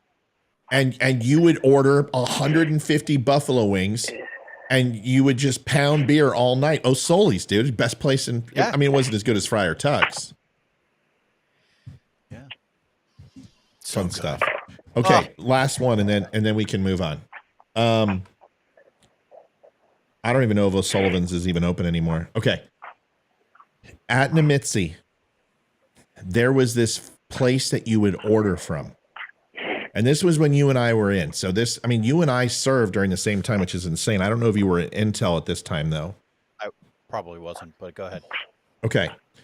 But there is this deli place. And they would serve you East Coast hoagies. You know, the ones that are crisp on the outside, but not too. They're doughy on the inside, so you can bite into it, and you kind of got a hole. But it's not hard. It's chewy. And they would steak them, put it on a grill, and chop it up with onion and ton of Lowry salt. And then they would mix it all up. And then they would take onions and peppers, put it in there.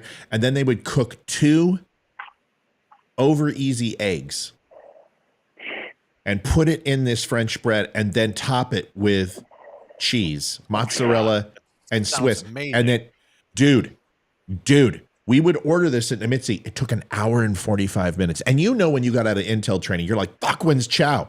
And most of the time you miss chow hall. You always miss chow hall. Always. Because you would get out of there from Nemitzi when you studied at 6:30, 6:45. You'd be getting last call at chow. And so you would order this. I can't remember the name of the deli. Does this sound familiar to you at all? It doesn't. It doesn't. Shit.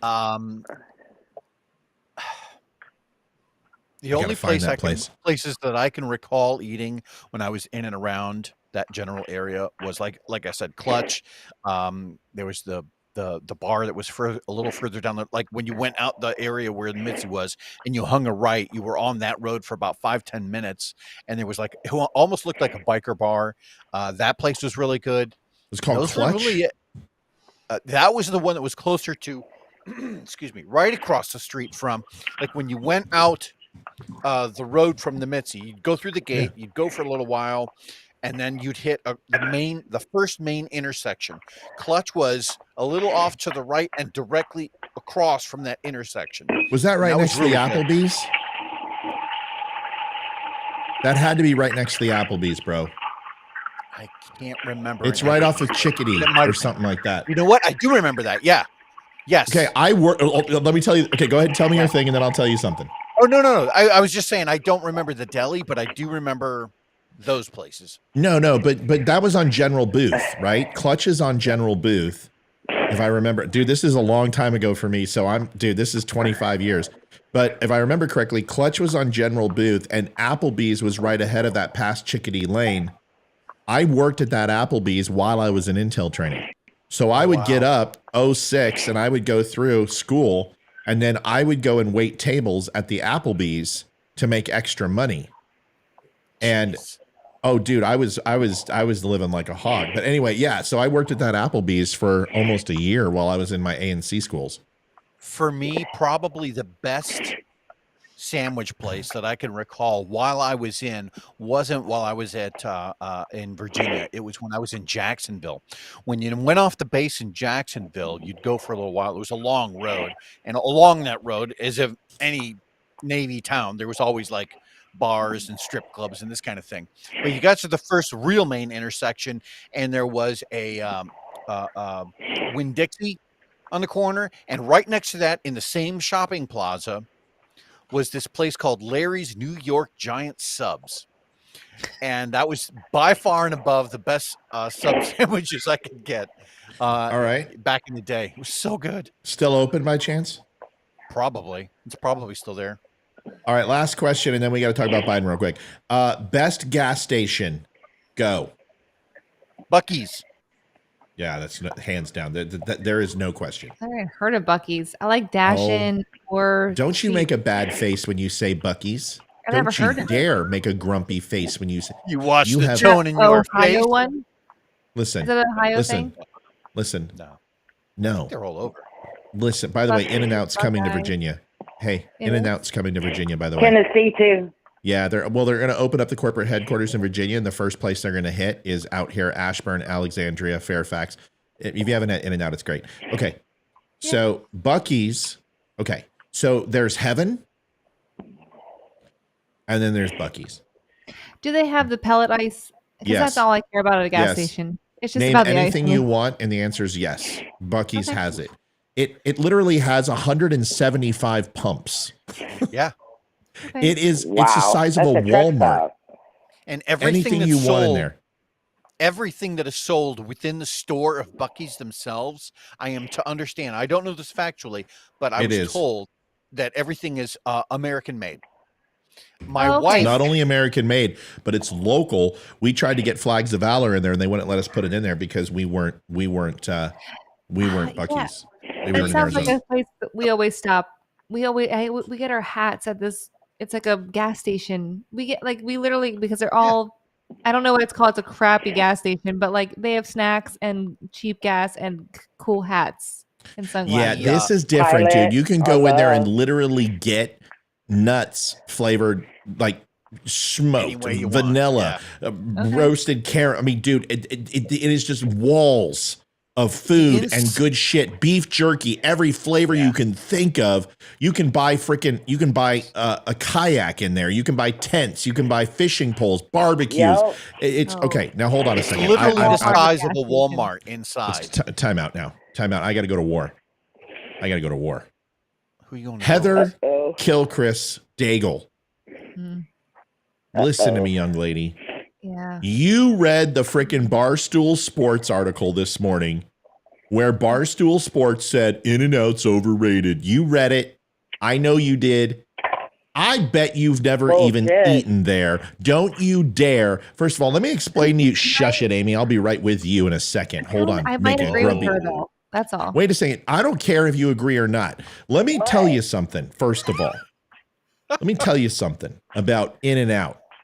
In-N-Out is family owned and operated. They don't franchise out. You got to marry in or you got to get in. They're moving to the East Coast. They have the cheapest farkin' hamburger you've ever seen. $2.75 for a double-double. 100% USDA choice beef. The lettuce is grown in Camarillo and Santa Paula, California. It is all fresh veggies. Grilled onions, Vidalia onions, not white onions or red onions or yellow onions, Vidalia onions, which are amazing. Their bread is freshly baked every single day. Their cheese is fresh and pasteurized from cows in California. Everything is perfectly fresh. The French fries are actually angel ovum is what they're fried in.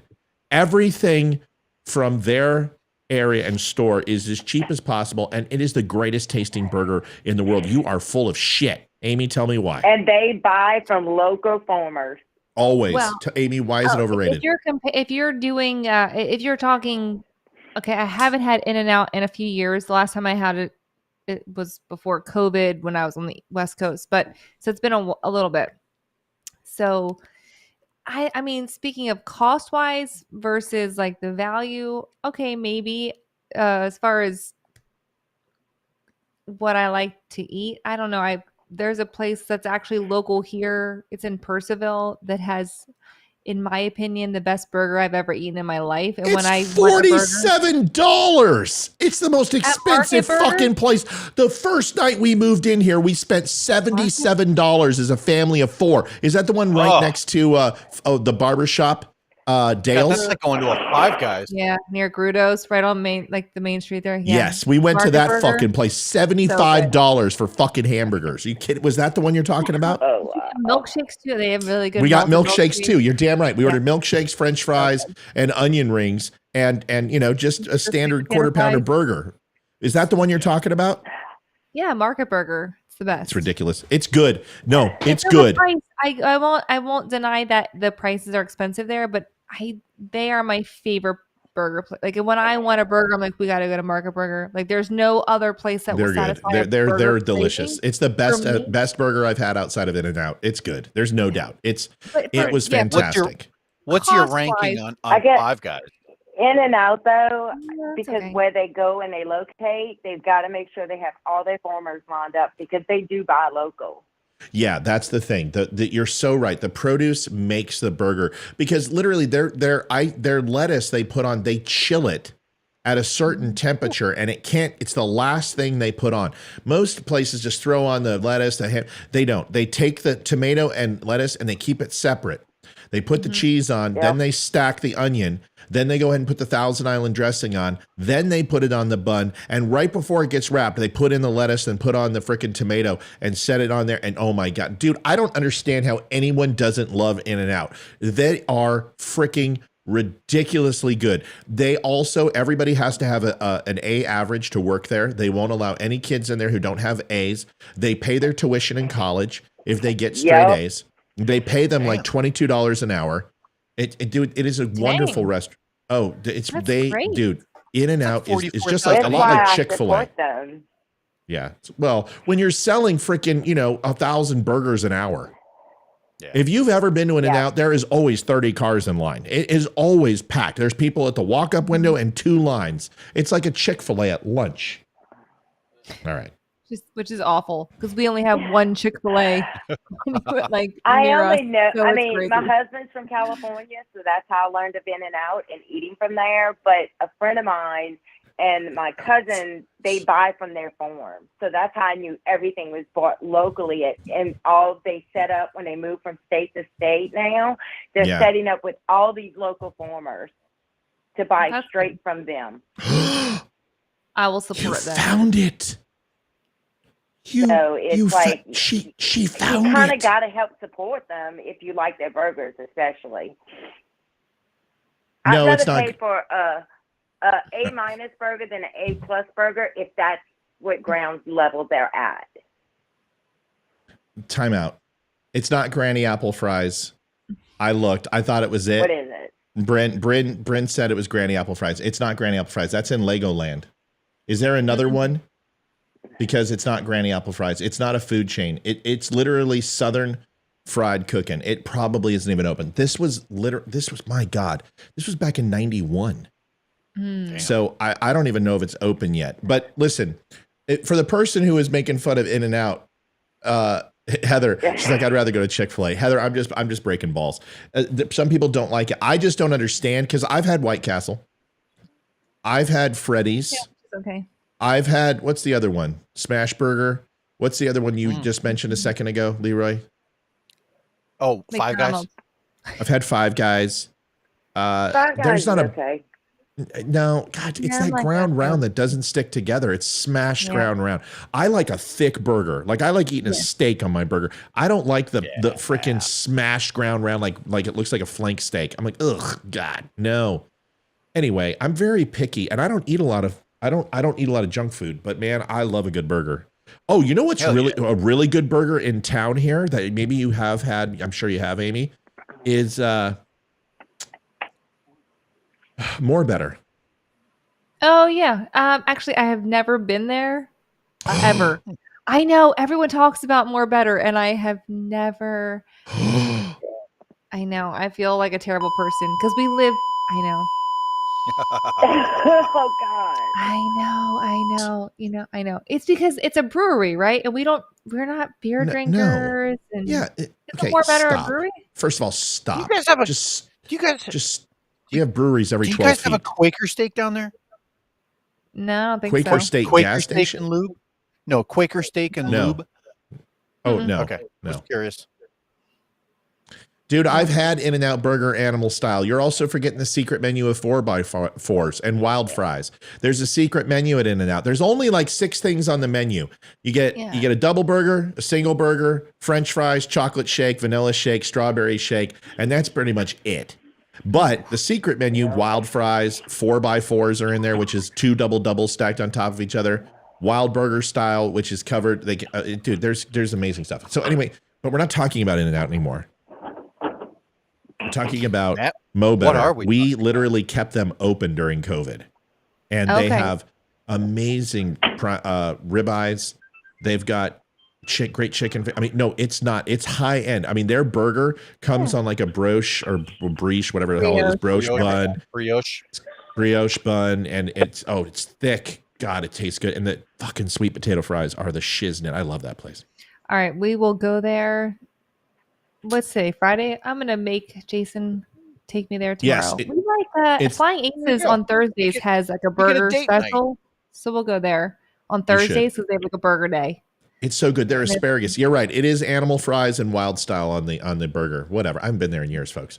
Okay. Now I just want a freaking burger. I had a burger on Wednesday or whatever day it was. I made burgers. You go and eat that burger at Mo Better, and I'm telling you, you're going to call me and thank me. You say, Matt, thank you so much, because they put like a Munster cheese on it. Oh, God, and it's I love it. it's so God, it's so good. It's so freaking good, dude. Gotta go to More Better. All right. It's the shit. We'll text you tomorrow on our way. We'll meet you guys there. All right. Listen, we're gonna wrap it up, but I appreciate everyone staying on. Folks, sometimes it's not politics. Friday nights are usually just kind of having some fun and having a good time. Does anybody else want to throw their burger in the ring? Mine are good, but Jason's are better. He makes an amazing burger. Has anybody watched Gordon Ramsay talk about how to make an excellent burger, and he mixes like 3 different types of meats together? Have you seen that? So good. Yep. Yeah. Unbelievable. I also love when he's like gets 2 pieces of bread and sticks it on the girl's head. He's like, "What are you? What are you?" She's like, "I'm an idiot." He's like, "That's fucking right. You're an idiot fucking sandwich." Dude, he's like my spirit animal, dude. If I was going to be a cook, I'd be that fucking guy. So here it is real quick. If you want a really good hamburger, and the trick is, it's really important that you listen to me. You got to get your grill up to about 350. And you get your ground round. And none of this fucking 60-40 bullshit. 90-10, 80-20 hamburger meat. It's got to have fat. You got to feel it on your hands. Like literally, you feel like you have to wash your hands for like an hour to get the fat off after you're done.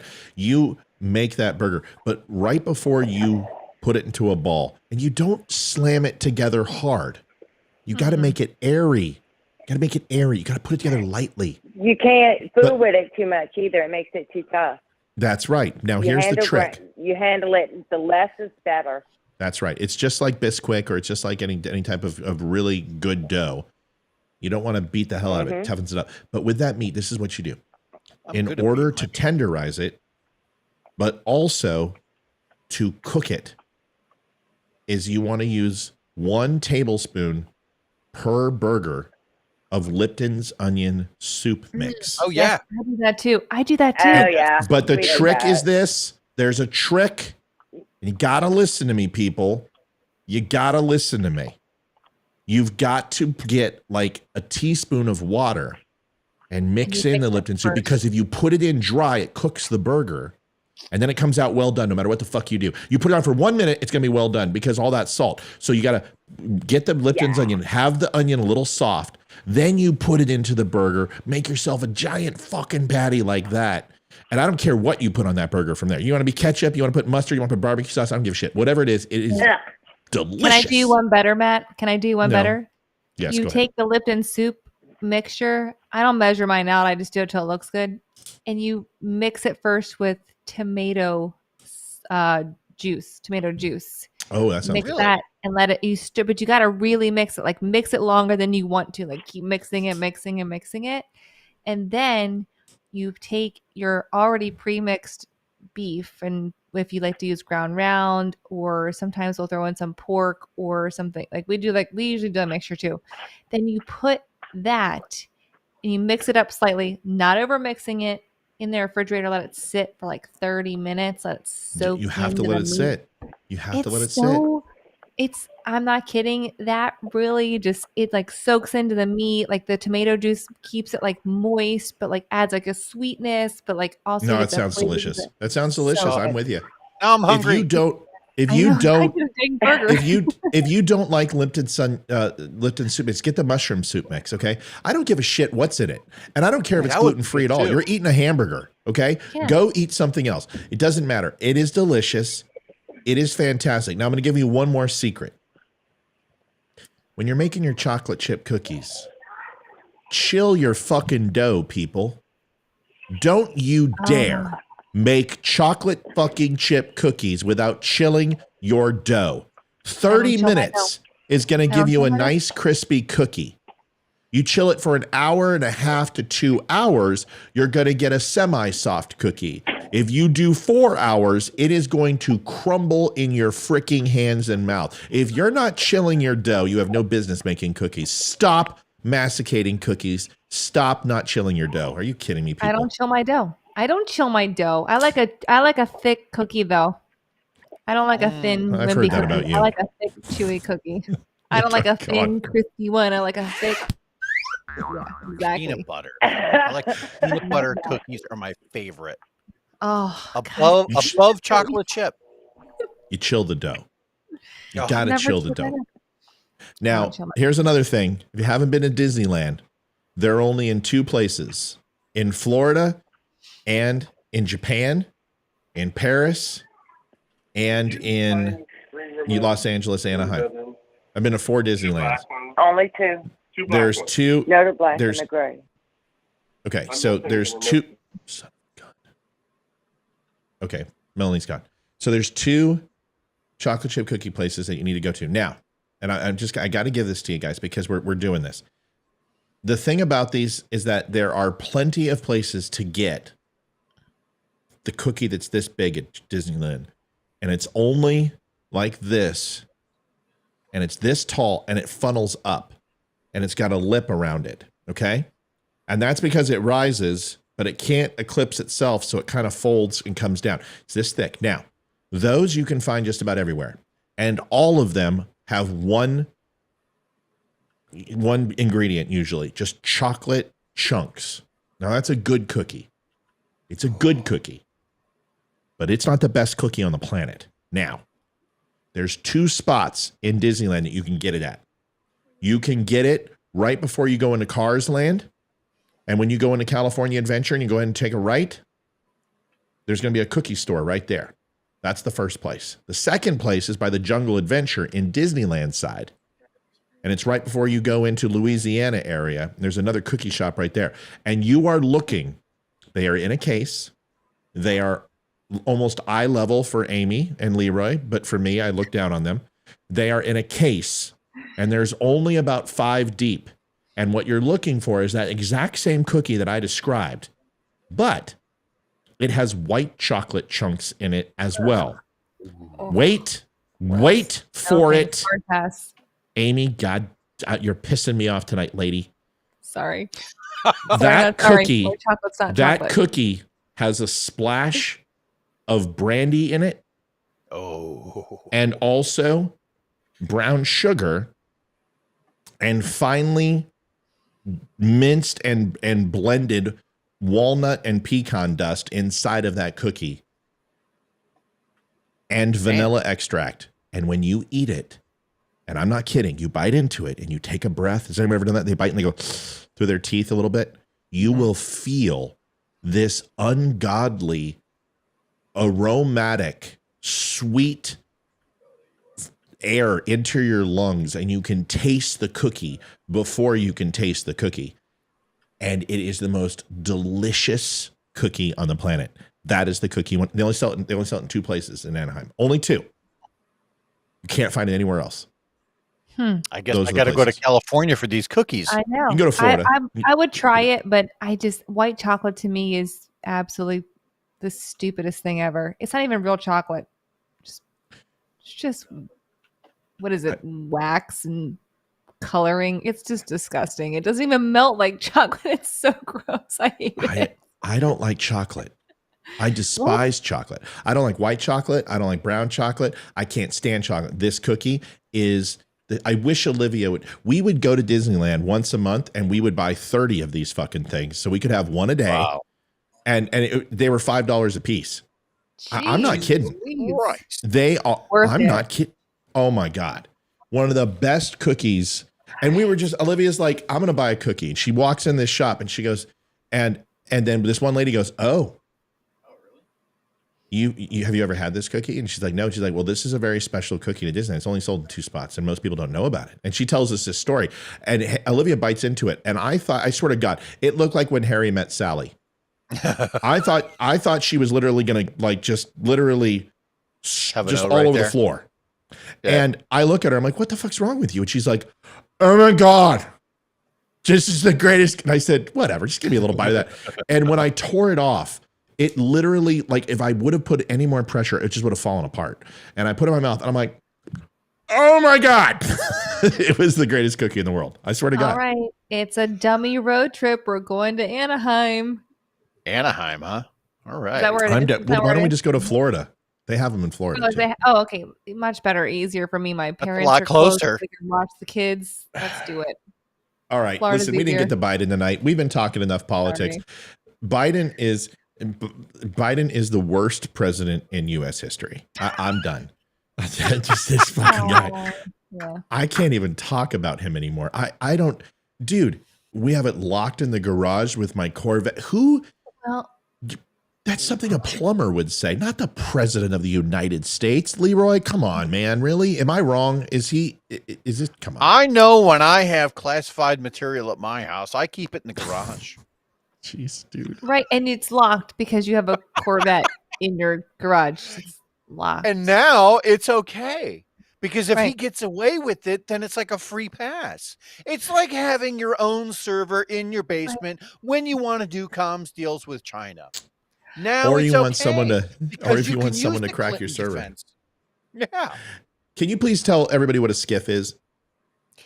So, all of this highly sensitive material, right? That the United States deals with, specifically the military. When we're talking about classified, we're talking about top secret, secret, and confidential. All those 3 classifications.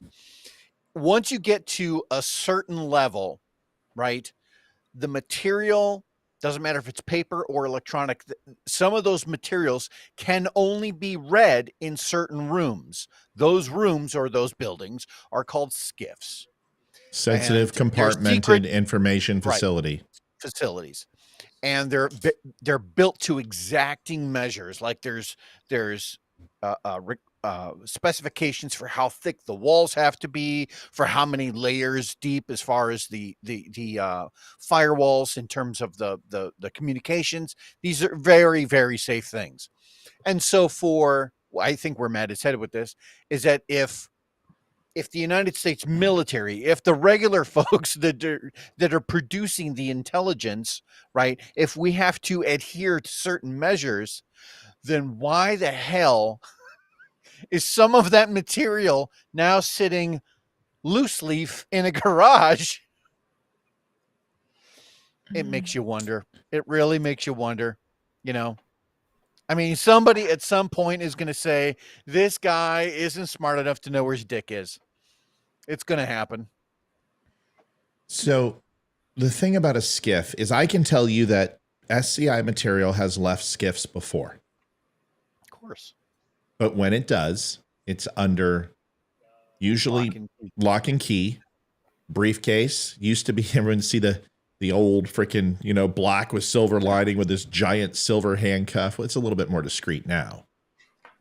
But most can be taken digitally, but over secure devices, network-based devices, 512 megabit encryption, just incredible shit. And these things are completely gapped.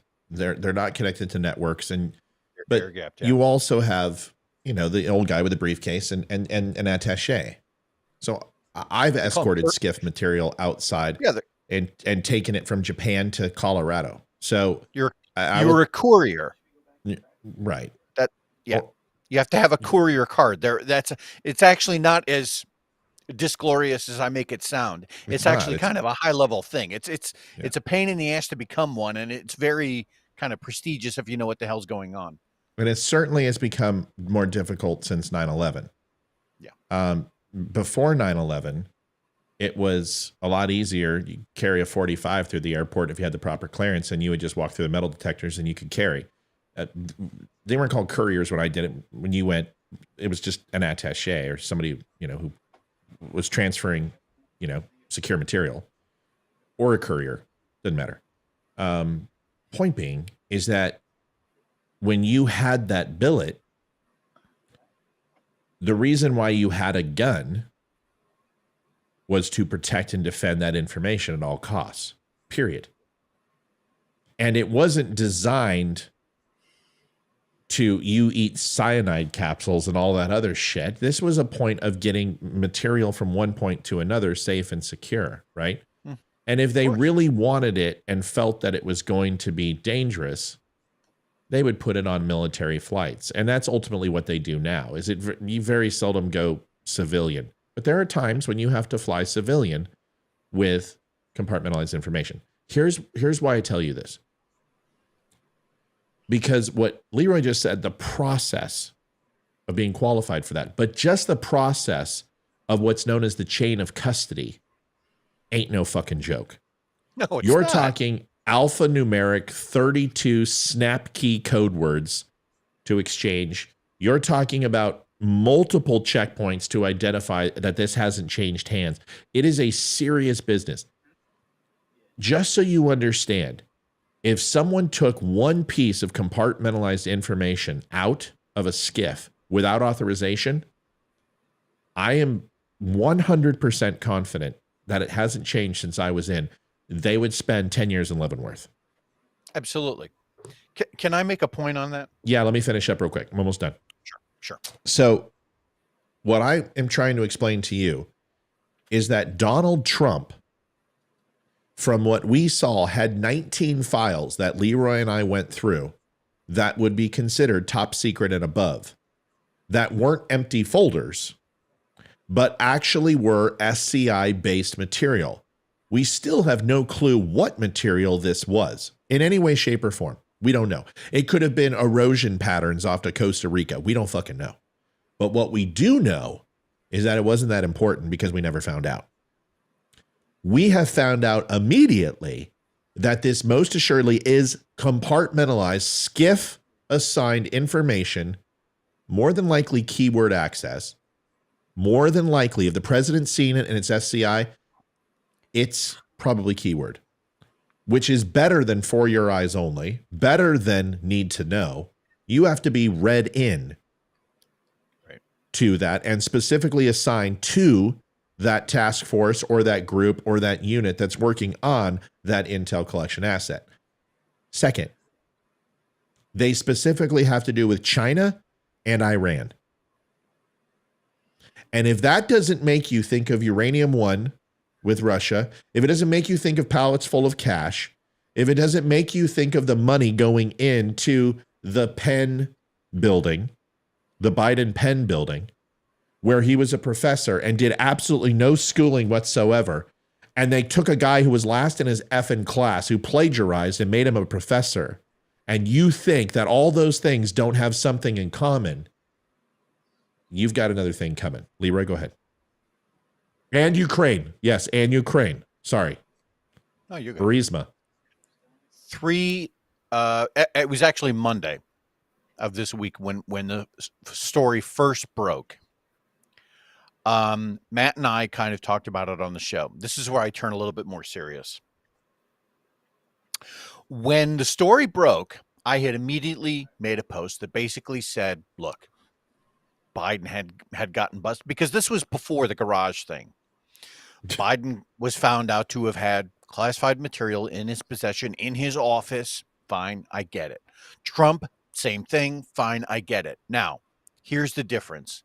If you are one of the people who is looking at prosecuting one over the other under these identical situations, correct, then you have revealed your bias, right? And you should just own it. Just freaking own it, right? Here's the difference. We went from that story to, oh, now it's just laying loose in a garage. Now these are completely different circumstances. When you compound that with the fact that Trump, as president, has some declassification authority. He can do that. Yeah, some. But the vice president does not have those same authorities. So when we're talking about loose leaf stuff sitting out in the garage, for which he shouldn't have had it, for one, two, had no authority to bring it down in its classification levels, right? These are now different stories. These are different levels of, of screwing the pooch. And we're still not seeing the same outrage as we did from the people who are pointing fingers at Trump saying, lock him up, nuclear codes, blah, blah, blah. You know what? You can now go piss up a rope, because if you're not willing to apply those same standards in a case where the situation is now made worse, then you were a political felcher. And I mean that. So good. Ames, just real quick, and then I'm going to kick it over to you. Yeah. I was gonna say, can I go? You go ahead. Sorry. No, go. You go, ma'am. You go. I just have something to say that's really quick, because I don't have as much intel and insight that you guys do. But this is not the first time that we're like, wait a minute, this is what they're accusing us of wrongdoing. This is like they're kicking the can down the road over and over and over again. When are we going to say, okay, enough is enough? We're tired of this. Own up to your BS, people. Like that's all. That's all my contribution is. And also, I'm gonna run. Sorry, just really quick. I'll be right back. I just have to. Go. Sorry, I'll be right back. Get out of here. Go. No, I'm not leaving. I'm coming right back. She's got to take a piss, folks. I have to go to the ladies' room. I'm sorry. It's right next to my office. I will be right back. I just have to. Okay, that's fine. Get out of here. I'm sorry. So, I'll be right back. I think Glenn, I'm not sure. He may have asked if this was an MK21 or an M21 cricket. It is. It's one of the first versions of it, and this isn't one that was standard sold to the public, but it's a little different. As your safety catch is red marked and spring loaded, number one, and the serrated edge is much wider and shorter blade.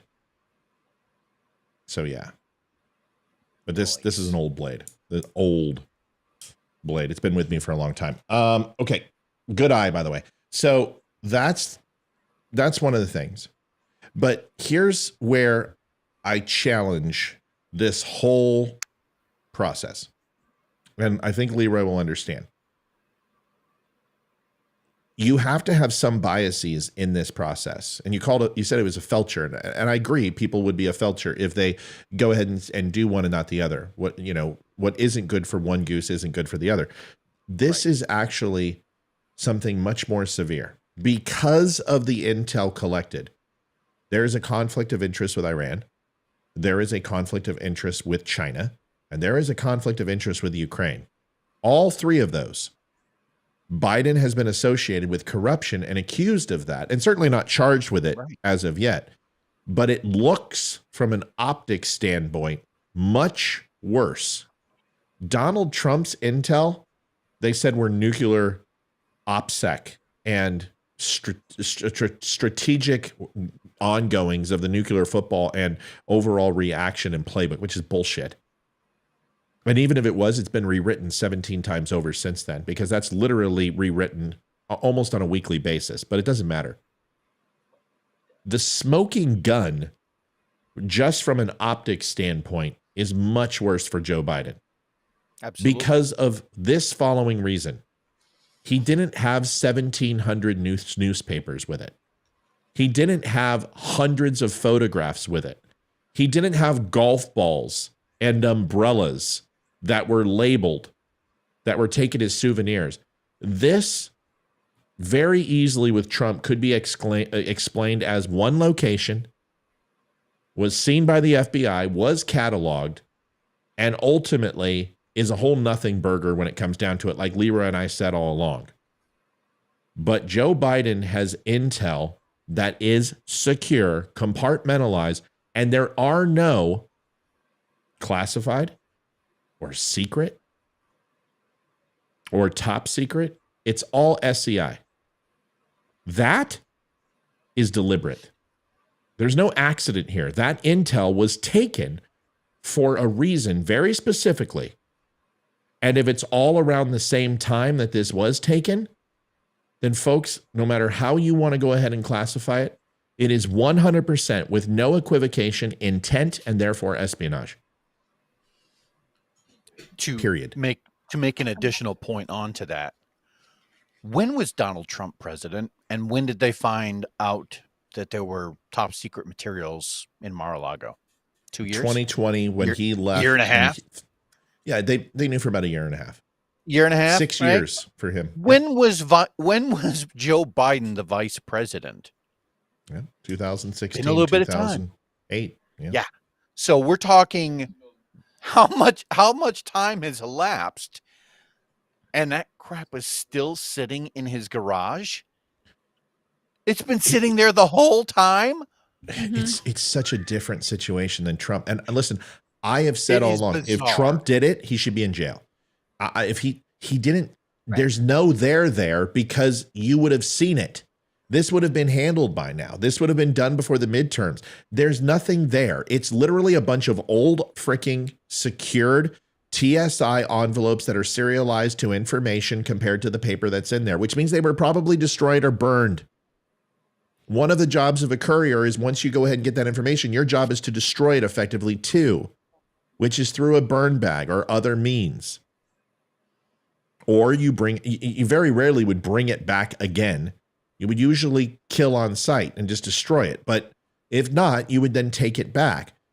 But I've told you, daily briefings are done all the time. Mar-a-Lago, Wilmington, Rehoboth. TSI information is carried from a courier or an attaché from one place to another, whether it's from the embassy, whether it's from an alphabet agency. I mean, the paper moving in between this stuff is an unreal amount. Here's the problem. We need to find out where this stuff was from. That's the real question. And if this stuff was found from NSA, CIA, NRO, that is a completely different story than White House internal documents. Very. And if he actually used one of the directors and said, get me this shit, deliver it to me, and make sure none of it's left, that this guy now is not only an espionage, but now it's treason. And you're working on the behest of a foreign government. This shit is fucking serious. It is. Because there's one thing to say, oh, look, I inadvertently, when I was leaving the White House, threw everything in a big white box after basically I get fired, and then I threw it in a locked closet. Now, everyone is freaking out about that. Oh my God, it was in a closet? Yeah, a locked closet. Okay, fine. Right? In Mar-a-Lago, a pretty secure place. Now we're talking about, okay, Joe Biden, they found some of his materials in a locked office. Okay, fine. I get it. I can see the similarities there. Sure. A garage? Do you know what it takes to break into a skiff? Are you out of your mind? You would get shot before you got 4 feet in through the front door if you weren't supposed to be there. That is right. So then when you're talking about a garage and he's trying to defend it like, well, it was in a locked garage, folks, next to my Corvette, not helping your case. Right. At all. You're basically saying that anybody who's apt enough to steal a car can get their hands on classified material. Well, remember the chain of custody that I just mentioned. Do you know what it takes? You can't bring in a phone into a skiff. You can't bring in a coffee mug to a skiff. You can't bring in shit and take out of anything in a skiff. Folks, you don't understand the level of security. Leroy, go ahead. Or Amy, whoever, go ahead. Oh, I was just saying not without getting the rubber glove. Right. Go ahead. I was just going to ask, and I don't know the answer to this question. Is his garage like underground? Is it a secure, because we saw Jay Leno. It's a standard. Did you see that, Amy? No, I didn't. I know I heard him say it, but I didn't see his garage. I didn't know if it was like, Joe Biden did this episode where he went for a ride. He showed America his classic Corvette, and he invited Jay Leno over. So they go to film the episode, right? And it's not proven. I don't know this for fact, but it is pretty highly suggested. And people were able to point it out in the photos that when they filmed the episode and Joe Biden is pulling his grandpa car out of the garage, there are stacks of paperwork that are in the background. Oh, that's right. It doesn't. I don't care where he kept it. I don't care where he kept it. I don't either. I want to know where it came from, and I want to know why there wasn't a chain of custody for this. Yeah. And I also, I doubt that that Joe Biden went over to the NSA or the National Reconnaissance Office or ONI or whatever and said, give me these documents. That means somebody did it for him. So not only do you have someone breaking chain of custody, but it's a co-conspirator in espionage and treason. Yeah. If this is him collecting intel that reflected negatively on him from China, Iran, or Ukraine, or leveraging that intel against to help his business dealings, which is probably more accurate, then not only does he break that he then becomes a foreign asset without declaration. You cannot go and represent a foreign country as an American or politician without registering with the United States government.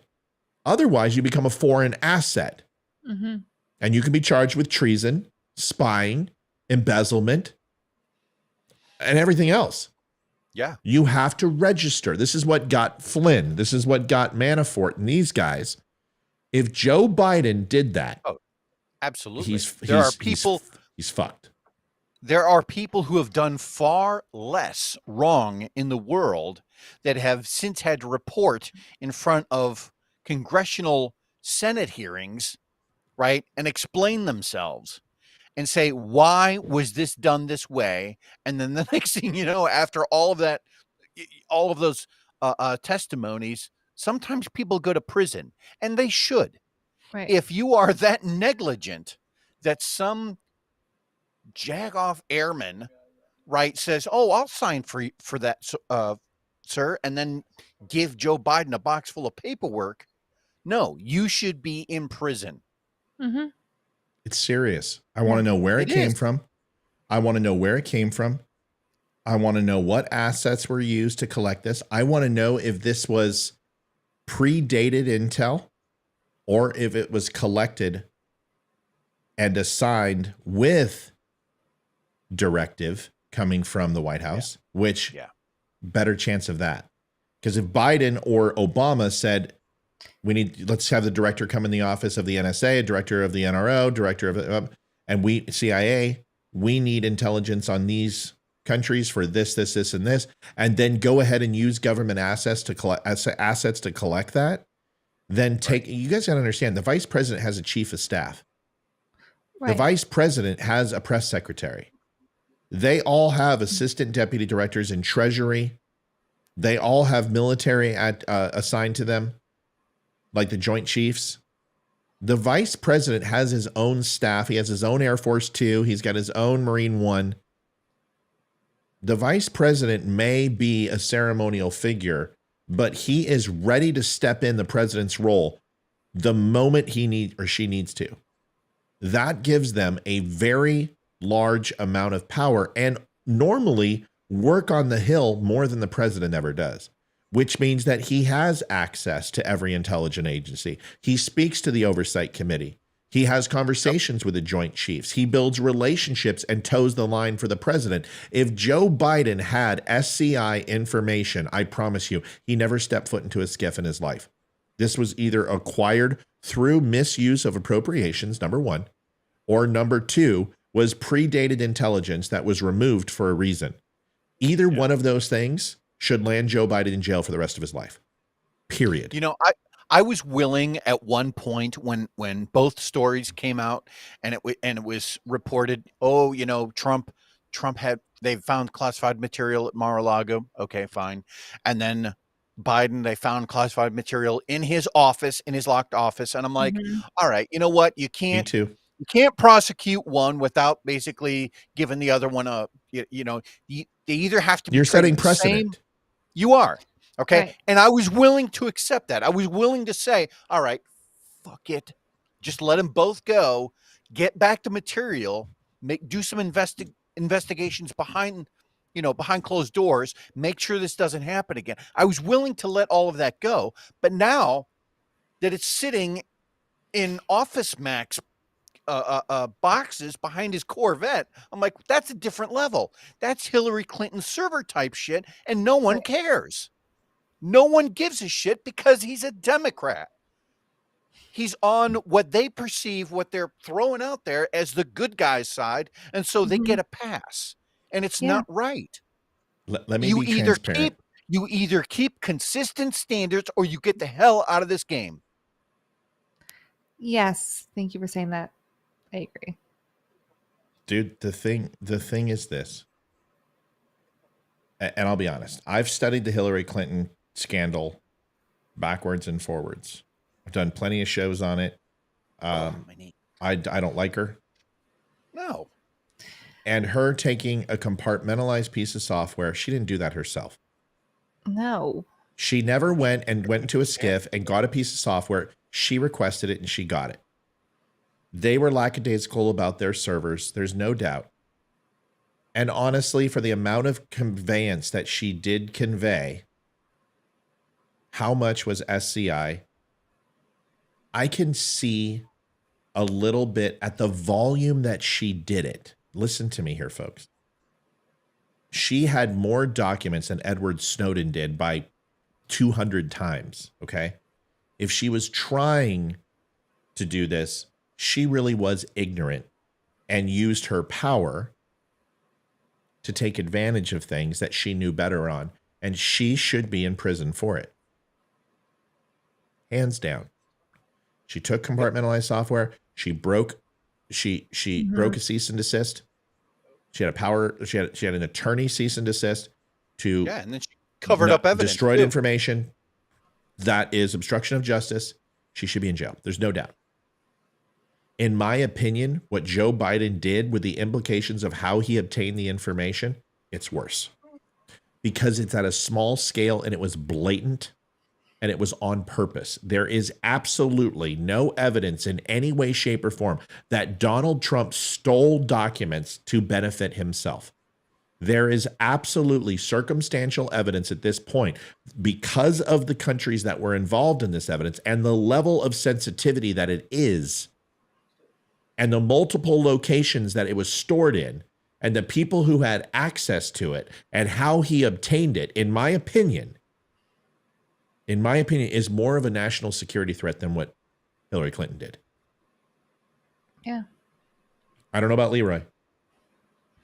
I would only disagree in the fact that Hillary Clinton's stuff was electronic, right? So it's not, I mean, you would have to ascend, spec ops type people to break into Joe Biden's garage, even assuming that they knew that it was there, right? In order for them to acquire the data. But because it was on the Clinton server, that was unsecured. Any 10-year-old with a keyboard these days can hack into that, and then the next but none of it was compartmentalized, right? I mean, that's what we need to understand with Hillary Clinton. None of it was. Top secret was the biggest designation, and really there was about 18 to 25. Now we don't know what was on the other 34,000, but listen, Hillary Clinton's a lot of things. Okay, a lot of things. A traitor, in some ways, yes, but I'm a hell of a lot more sympathetic to her than this one, because to me, that it's compartmentalized and it's SCI, that just to you and me, Leroy, that is the worst possible. That is why Leroy and I are so hesitant to endorse Edward Snowden, because he broke every. Go ahead. I always felt like Snowden. This is just my personal opinion, and I don't mean this literally for the Nazis on YouTube or Facebook, but I always felt like Snowden should be. All right, I'll edit what I'm saying. Just say it, because I feel the same way. He should have had the most extreme punishment that is allowable by law. I mean that. And my opinion is that this is a perfect example of what an anti-hero looks like. I believe that the United States government was spying on Americans at a level that was criminal, and it needed to be brought down. Hands down. The way Snowden did it was the worst possible way to do it. He winds up being, it's a heroic effort and a criminal level of neglect. He's right and wrong at the same time. He's right because the information, he should have whistle blew. That's what he should have done. He should have blown the whistle. He should have taken the documents and had those in a secure location. But you don't go to Hong Kong. The reason why you go to Hong Kong is because you're going to get flagged if you go to China. He knew he wasn't coming back. He knew he was going to a foreign country with no extradition.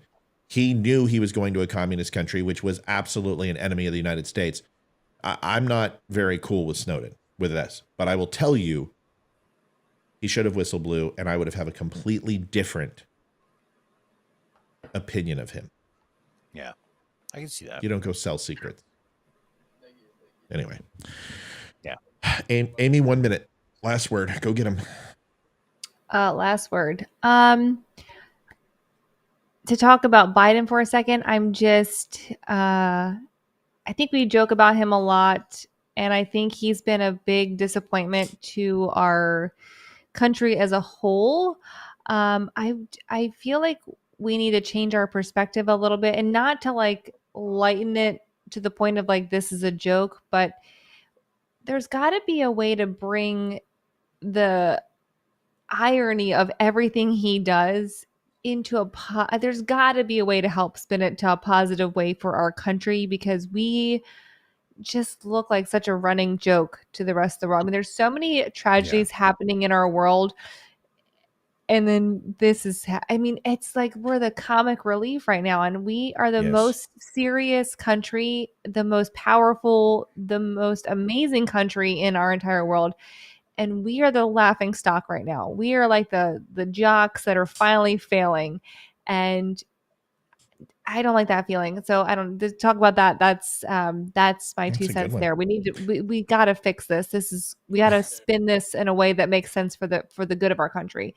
Did you see him on the panel today with multiple different agencies and our own people and foreign leaders, and they were asking him questions about, and people are just looking at him like, what the fuck is going on? I'm just like, dude, this is embarrassing. Go ahead. And I got 2 comments I want to get to real quick when you're done.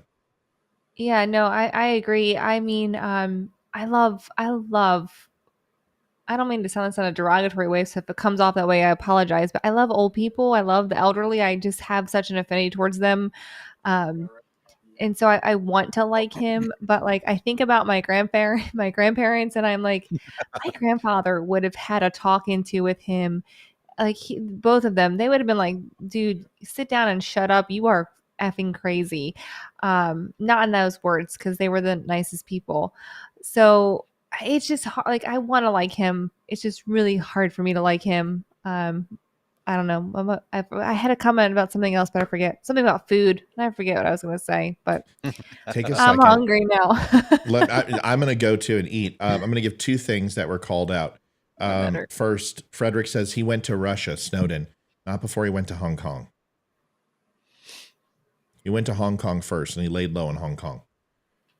And he was talking to the Chinese embassy. Okay, that's number one. So he wound up in Russia. Number two, Chav, with all of his extensive knowledge in intelligence and operational security, says you can't simply ask government to come clean. Matt, you always want evidence. He pulled it out and showed the world. Yeah, that's his fucking, you're right. And that's what you don't do. There is direct evidence that Snowden, by releasing the information he did, got intelligence officers and intelligence assets killed and murdered. It's just a simple fact. You cannot do it. A whistleblower, there is something that you need to know about the intelligence community. In God we trust, all others we monitor. And we hold that credo very, very seriously. And even our own are monitored and scrutinized because we don't give them that trust. And it's just a part of the intel community. So that's rule number one. Rule number two is, if you see or know of somebody doing things in an intel capacity that are against rule number one, you whistleblow. But you don't have to go outside. You go to your direct supervisor. He should have taken the information. I agree with taking of the information. At that point, he had to have life insurance. Otherwise, they were going to bury him. And you have to give it to a secure source that you trust. Multiple sources that you trust with specific instructions, with legal binding agreements not to disclose the information until a certain amount of parameters are met. And then he should have started the whistleblowing process. He should have walked up on the Senate, went to the Senate Oversight Committee in closed chambers and blew the whistle. That would have been within his chain of command. If his direct supervisor was involved, which they all were, that he still would have been shunned in the community. Leroy and I would still probably not like him very much, but he at least would have had my respect that he did it right in the way that, if you're going to do it, should have been done. Leroy, agree, disagree, take your minute, and anything else you want. Okay. This is gonna suck, and I apologize, but in terms of Snowden, I really don't have too much to say about it. I don't have too much to say about it, and there's reasons. As far as Biden goes, what Amy was talking about, giving the old person pass kind of thing occasionally, and, it makes the United States look bad and blah, blah, blah, blah, blah. It's easy. The president is one of those positions where it's an easy criticism. It's always, it doesn't matter what political side you're on, right? The guy at the top is going to feel heat from the opposing side. I get that. I don't necessarily dislike Biden. I'm not sure I like the guy, that's for sure. But I mean, he'd be one I would love. Right? I'd like to sit down and have a beer with him for sure. I wouldn't anymore. But at the same time, I think that we as conservatives can make a stronger point by not picking on the president, but by picking on the value system. And again, where I'm headed with all of this is the double standard that happens. How if we're going to try and hang Donald J by his gonads because we found classified material at Mar-a-Lago, then you have to apply the same standard and say the same thing for Uncle Joe. All right. And if you can't do that, then just come clean and admit it, right? And so again, I don't think that we need to be talking about Joe Biden specifically. I think we need to be talking about the hypocrisy that lives there and getting them to admit it and address it. I think if we can do that, and then Amy, you were saying something else that there was something else that was it was in a similar vein. It was not necessarily picking on people per se, but again, I'm trying to reestablish that value system from the top down rather than deal with people. I don't give a shit about people. I don't care who's in charge of the country. I don't care who the VP is or any of that. I care about the value systems that they bring to the table. And unfortunately, what we're seeing right now in this day and age is a lot of, you don't get to certain political positions without stabbing a few people in the back, without certainly Right. without standing on certain people's, shoulders, and certainly, cutting some people down and making back alley deals. Fine, I get that. But the value systems that need to be kind of held on to, kind of seized as American values, are certainly not this double standard that's happening right now. I think if we deal with that, and kind of get rid of all of this, the petty shit, in dealing with people as politicians. I don't care about Ted Cruz necessarily. I do care about his value system, right? If we get to that point, I think our arguments would go a lot further. Yeah, I totally agree with that. Somebody said, Matt, Edward Snowden is damned if he does, damned if he doesn't. Yes. Yeah. And that's Yeah, because he put himself in that position. He put himself in the position. Whistleblowing. Listen, Chav's like, he would have been Epstein. No, he wouldn't. Yeah. Not if he did it right. Snowden's IQ, he was smarter than 5 to 6 levels above him. This guy's a smart fucking dude. He's not stupid. He knew what he should do to protect himself. I just said he should take the information and secure it. He had many different programs that he had information completely secure that was light years above what foreign intelligence capabilities had. He was a programmer, he was an analyst, but he also knew the back doors and the ins and outs and everything else. He could have put himself, you didn't hear me when I said have insurance. And the old adage of, if you kill me, this is going to be released tonight to every major newspaper in 5 o'clock is not an idle threat. And trust me when I say the United States government cowtails very often that stories you don't hear about of people doing the very exact same thing that I'm saying Edward Snowden should do. There's been several whistleblowers, more than you even know, that have walked up to the White House steps, our Congress steps in the Senate, and spoken to the Senate Oversight Committee and whistleblown on people that you don't even hear about. Mm-hmm. This would have went thermonuclear. Period. If he would have come in there and said this, why? Because it was politically destructive to Obama.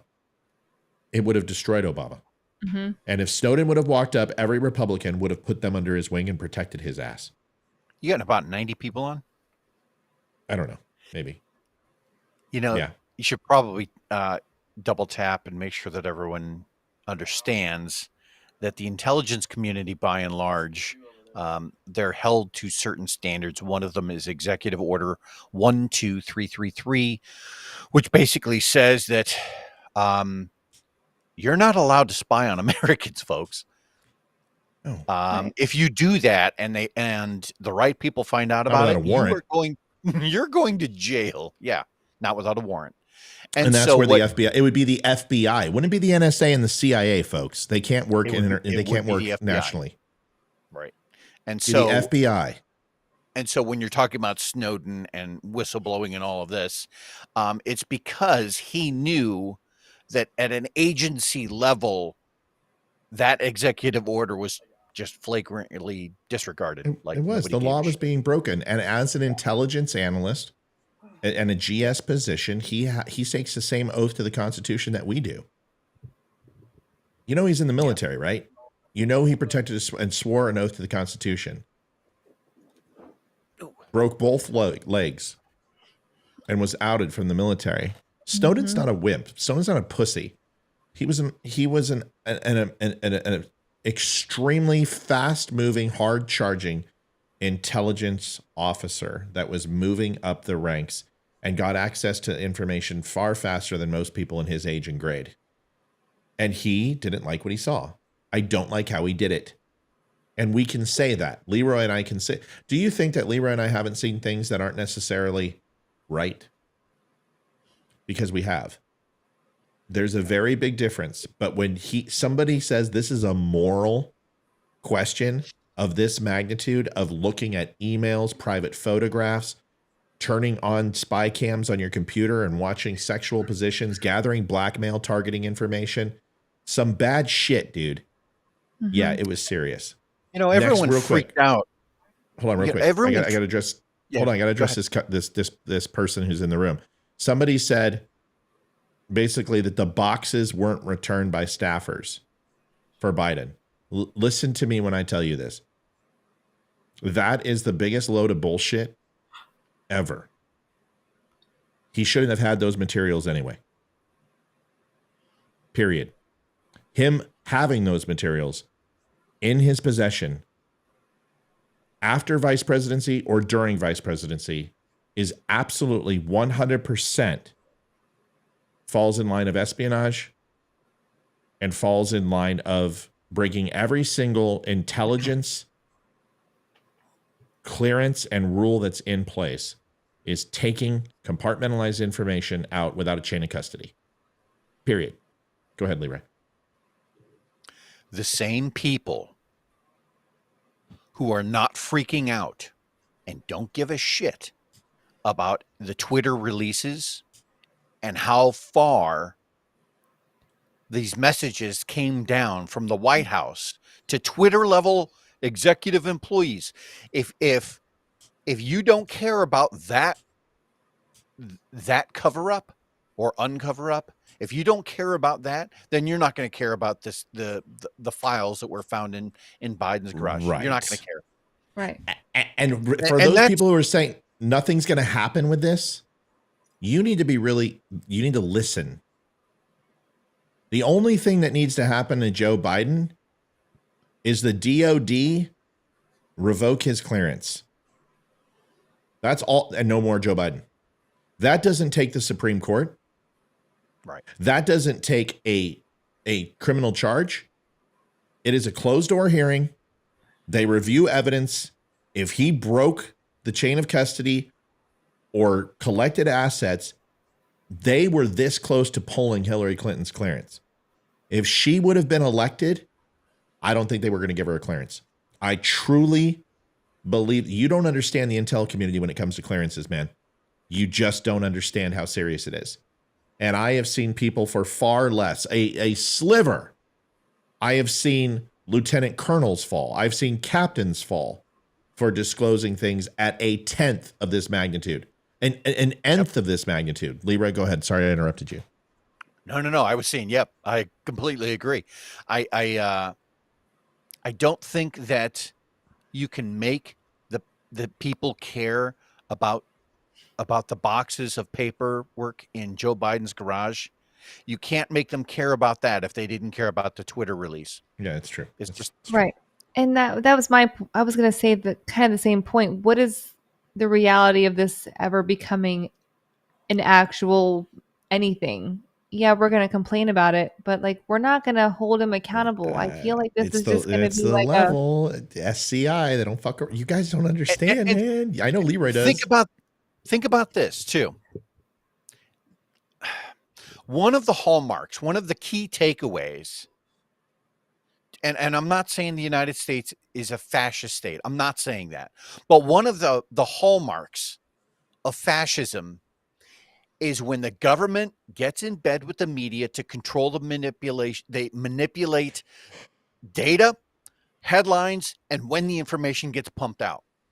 They knew about the information in Joe Biden's garage prior to the midterms, right? They knew it before the midterms, right?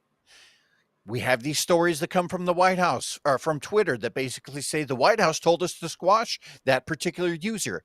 They are controlling the headlines and the media and the way things are being pushed out. I'm not saying we're a fascist state. I'm saying that if we're not careful, we could be treading close to it.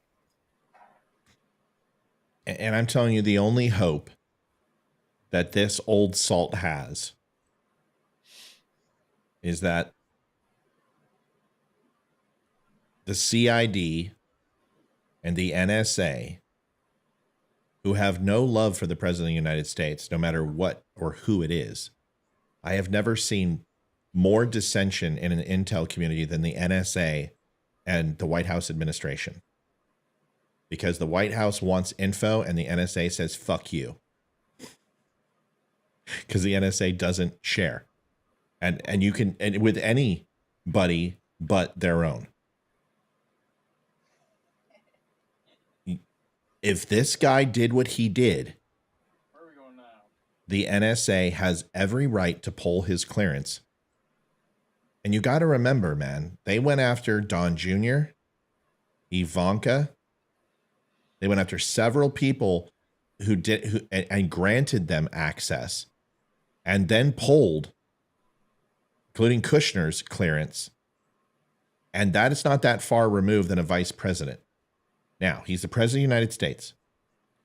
I would never expect them to pull his clearance in the middle of his term, but it doesn't mean that they would give him a clearance in his second term.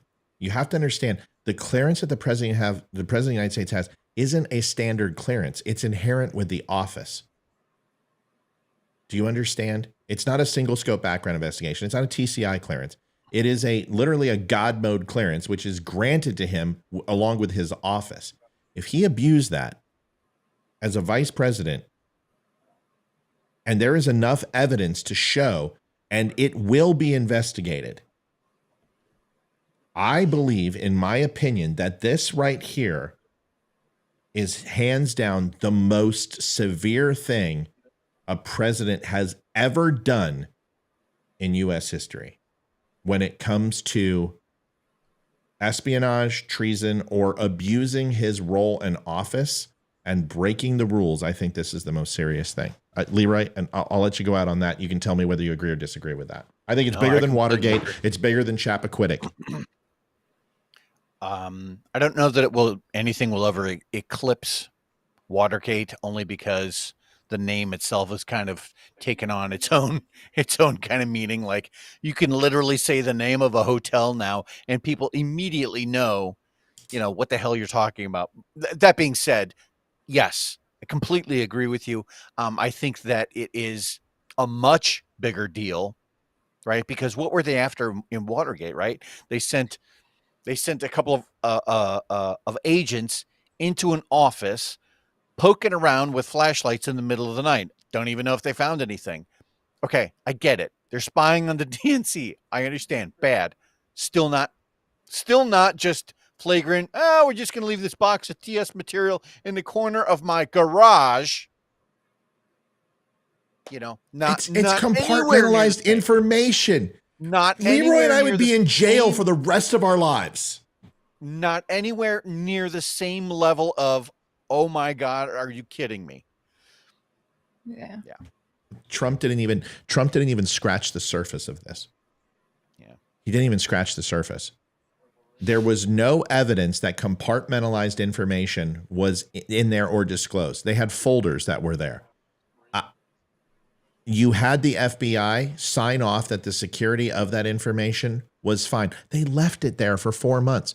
Folks, it's still wrong, and I'm not defending Trump. Whatever. One of them is purposeful, and one of them was probably unintentional. That's what it looks like. Oh, but intent is everything these days. Yeah, that's the problem. But if I tell you you're packing your office and you accidentally take a few staplers and some pens that were not the standard in the cup pens that were worth $50 and they were high-end pens, $100. Okay. But if I told you that you went into one of the most secure areas that information can be, or went into one of the biggest bank vaults and stole 10 pins that Reagan used and Gorbachev used to sign the nuclear armistice, or where the Versailles treaties was signed, or the quill for the Constitution, and took those home and stuck them in your fucking garage, there is no comparable difference between the two. One is purposely defrauding and stealing from the United States government, and the other one is, let's get the fuck out of here, pack our shit, I lost the election, I'm really upset. Two different things. Absolutely. Okay. All right, that's it. Yeah. All right, folks, listen, it's been a long show. Amy, I know you're tired. Leroy, thank you both for being here. Yawning constantly. Sorry. Whatever, suck it up. Shit, you gotta just, you know. And I keep yawning. It's hard. I can't. I try to like suppress it, and I haven't found a way to do that yet. Yeah. I just can't. Get out of here. Go get some sleep. Leroy, I appreciate you guys. Thanks for being on. I love you both. Thank you. Both good to see everybody. Very, very much. I love you guys. Yeah, it's good to see Amy. It's good to see Matt. It's been a little bit of a rarity these days for all three of us to get together like this, and it's fun. So yeah. I miss you guys totally. Yeah. So I'm glad you're both here for sure. I really do miss you guys. I wish Leroy lived down the street so we could all like get a beer once in a while. Well, we just got to come out here so we can all. Yeah, Leroy. Wow. Wow, that went from I really want to see you to more of an accusatory tone. Well, that's the way she gets when she's tired. I'm tired. All right, guys, I'm gonna pop smoke and get out of here because I want to go see the wife, but I do want to talk about a couple things with the dummies. Good night. I love you guys. We'll talk soon. Love you guys. Love you guys. Yeah. Bye. Good to see you both. All right. So the last thing I'm gonna say about this, and to make sure I really. I just, if this was Donald Trump that did this, like this, I would be calling for his imprisonment. You know, I call it straight. I didn't defend Trump's actions. I thought he acted like a baby. I thought that when the National Archives reached out to him, he should have returned those documents immediately. He didn't. He basically said, screw you. He probably didn't care after what happened to him. It's just a different situation. Joe Biden, they knew about this in November. He knew about this for 6 years. It was his own personal property. It would be like finding 5 or 6 kilos of cocaine in his vehicle in that Corvette and him saying, well, that's not mine. That's the problem. Is he had the highest level security and intel assets that you can possibly get on 3 foreign countries that he has very questionable dealings with. And to get that level of information is not easy. And if a chain of custody wasn't followed, you broke the law. Because when that SCI information leaves a SCIF and it's put into somebody's possession, a courier or an attaché, their responsibility is to either bring that back or destroy that evidence. Somebody didn't do their job on the behest of the vice president or his staff. This is serious shit. And I'll take you one further. The intel community right now, NSA, NRO, ONI, CID, CIA, FBI, it's going batshit right now. I promise you. All the intel agencies and alphabet agencies are literally losing their mind over this shit. And there's 2 types of thought process. One, how do we put the shit back in the horse or the toothpaste back in the tube? And then the second one is how do we hold the president of the United States accountable for this? It's not a joke. This is serious. Very serious. And I disagree about Trump staff not having access to packet. Disagree. I know for a fact that information gets mixed up all the time. And with the amount of paper coming in and out of the Oval Office, there's no doubt in my mind, boxing shit up, that things get mixed. I don't know what to tell you. But Trump would have gotten some serious flack for this if this was true. This thing was put to bed very quickly. Now, see, Chav, I think you're absolutely wrong. I think, Chav, this is a situation where you don't know what you're talking about yet again. And you're trying to sound like an expert and you're not. You don't understand this stuff because you've never been involved in it. It's literally like me trying to explain to somebody who believes that a grain of sand is the smallest matter on earth about molecular fusion. You're not understanding because you have no concept of what the intel community is like and how it is absolutely loathful of politicians and how breaking intel security parameters and not being able to keep a secret, it pisses off operators. It pisses off agents. It pisses off directors. It pisses off field. It pisses off an analyst, and it puts people's lives in jeopardy. And nobody, those guys don't have any checks and balances. You don't get to call up and threaten the NSA. You don't get to call up and threaten the CIA. You don't get to threaten the CID. They are the police, and they monitor intelligence breaches. It is their job, and that is why Merrick Garland jumped on this like a freaking Louisiana tick in summertime, because he has to, because it's fucking serious. I just don't think you understand. And it very well might be. No, yeah, Chav, you don't know what you're talking about.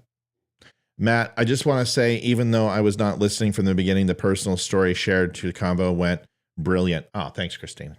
My dad knew all about the fusion stuff. If Names was on that list, their lives are in danger. Yeah, we'll see. All right, everybody. I guess I'm done. I'm not going to continue to wax intellects with somebody who didn't bring any to the fight. So, yeah, you just don't know what you're talking about, Chav. I'm sorry, man. You just don't get it. You think that this can be controlled by the press. You think that this can be controlled by the President of the United States. You don't understand. Some things are too big. The Republicans are not going to let this go. They set precedent with Trump. And essentially, for something that should have been a slap on the wrist, Joe Biden, because of this, should be going out in cuffs. It's a very different situation. And because what they did, they have to cover it. The media won't cover it. But if you think the Senate Oversight Committee and the DOD and the DOJ are not going to investigate this, at least to find out who gave him the information, yeah, you just don't understand how serious this is. We'll see. We'll see who's right. I'll put my word on it. I'll put my track record on it. Yeah, Chav, you don't know what you're talking about. You've never whistleblown in your life. How the fuck do you know? Whatever, dude. All right. Chav knows everything. Veteran Crisis Hotline, folks. 1-800. Where's the image? Hi, bud. Hello. Very good night to everybody. Night, dummies. Good night. See you, buddy. Have a good one, okay? All right. Veteran Crisis Hotline, 1-800-273-8255. Press 1. I bet everything I have, nothing happens to Joe. I didn't say anything was going to happen to Joe. You're not listening, Larry. You're not listening at all. I told you there will be repercussions for this. I told you that there will be investigations over this. I told you people will be held accountable who broke security protocol. And if Joe Biden took these documents out and information is specifically linked to China, Russia, Iran, and Ukraine, and it was compartmentalized, it is a crime. And it is a high crimes and misdemeanor. Just because you have been used to Donald Trump and Hillary Clinton, I don't think you remember Iran-Contra. I don't think you remember the check writing scandal. I don't think you remember the savings and loan scandal. You understand that there has been investigatory bodies that have brought down politicians. You understand that Bill Clinton was impeached, right? You understand the investigatory body that went through that almost took him out. for infidelity, something that Kennedy had done, something that multiple presidents has done. I think you're forgetting that, yes, there is a swamp element, but there are lines you do not cross. And the optics of this are going to get worse. Do you think this is it? Do you think really this is the only thing they're going to find? When somebody can sit down and actually explain this effectively of how serious the thing that he did, I think you're completely grossly mischaracterizing what took place. And that's just because you don't understand. You don't get it. And you can't possibly get it. Because it's like trying to explain to somebody what the NHL speed is like, who played Pee Wee hockey. You can't understand it. But this is a very serious crime. And it's because of the level of information. I can't express that enough. And if the president of the United States can't be trusted with top secret information at the highest level with compartmentalized information, and how it was taken, it's a crime. And it's one of the most blatant crimes in intelligence that you could do. We'll see. Of course his lawyers said that. Brandon's surrounding himself with lawyers right now. Of course he is. You just have to understand there are some things bigger than your conspiracy theory. Oh, Chav, why are you so upset? Who are you talking to, Chav? Why is Chav flipping out? Even if nothing is going to happen to Joe, Larry, you have no idea. You don't know what you're talking about. You had a secret clearance, right? You don't know what you're talking about. Cooks have secret clearances, dude. You don't know what you're talking about. You just don't have any idea. And that's okay. And if nothing happens, it's because nothing needed to happen. I don't think you understand that the security and intelligence community is far different than normal politicians. I don't think you haven't heard anything from the NSA in 20 years. There's a reason why. You just don't understand. It's okay. Now that AG Garland appointed special counsel, it's criminal, is my understanding. That's right. It's criminal. And that's the thing. Special counsel is no joke. They went up Donald Trump's ass. Like 19 people went to jail. You know that, right? Now, you may not consider that a big deal, but that is a big deal. And Trump didn't do anything. Joe Biden did something. And a special counsel is going to crawl up his ass and find out everything now. He is now going to have to go through what Donald Trump went through. And I'm sorry that you don't consider that to be serious, but I do. But myopic thinking. Is Chav banned from Facebook? I don't think so, because I see him in here. 2018 memes with menus of Mar-a-Lago with documents as items. I don't know what that means. I have a small understanding. I work in a TOC with Intel and has secret clearance. It's secret clearance. Everybody gets a secret clearance. This has nothing to do with secret. Cooks get secret clearances. Larry, it's not disrespect. It has nothing to do with a secret clearance. This is compartmentalized. This is a very different thing. You're not listening. You're not understanding. And I don't expect you to, but I've tried to explain it, but you're not hearing me. This is the major leagues. This is where people die. This is where literally governments topple if some of this information is let loose. I just don't think you understand. Yeah, it's not personal. Chav must be in Facebook jail. I don't see him on here. Ashley Jones. I understand the difference. Thanks for the clarification. No problem, Debbie. Unless on the other platform, what Joe does will impact the others. Was just going to say the same thing. Oh, yeah, well, probably so, Ashley. I'm not seeing Chavaso's comments. I'm not either. Man, I wish Chav was here. Chav is right there. He's on Facebook, guys and girls. I see Chav. Maybe he blocked all the people saying they can't see him. I don't see Chav on Facebook or Larry. The comments are being weird tonight. I like clearance sales. I'm listening, and I know it's my own ignorance, but I just don't think anything will happen. Larry, I get that, and you've said that. What I'm telling you is that if nothing happens, okay, let me explain something. If somebody goes into a boiler room and takes a picture, or someone goes into a nuclear facility and takes a picture, it's two very different things. You can go take an open tour of a boiler room in pretty much every major port city where a naval vessel is stationed, whether it's New York or Massachusetts or San Diego or Kings Bay, Georgia. Doesn't matter, wherever you want to go. But to get a photograph of a nuclear submarine or an aircraft carrier are two different things. One of them has a penalty of you're going to get written up, you're going to get 90 and 30, or you're going to get broken down a rank. And the other one lands you in Leavenworth for 20 years for taking one photo. We saw that with a sailor that took 6 photographs. Trump went ahead and gave him pardoned him. That right there had CID, NSA, Office of Naval Intelligence, a huge scope of information to find something that ultimately every country knows about, which is nuclear reactor inside of an aircraft carrier submarine. What Joe Biden did was steal, without having the authorized access to see those documents,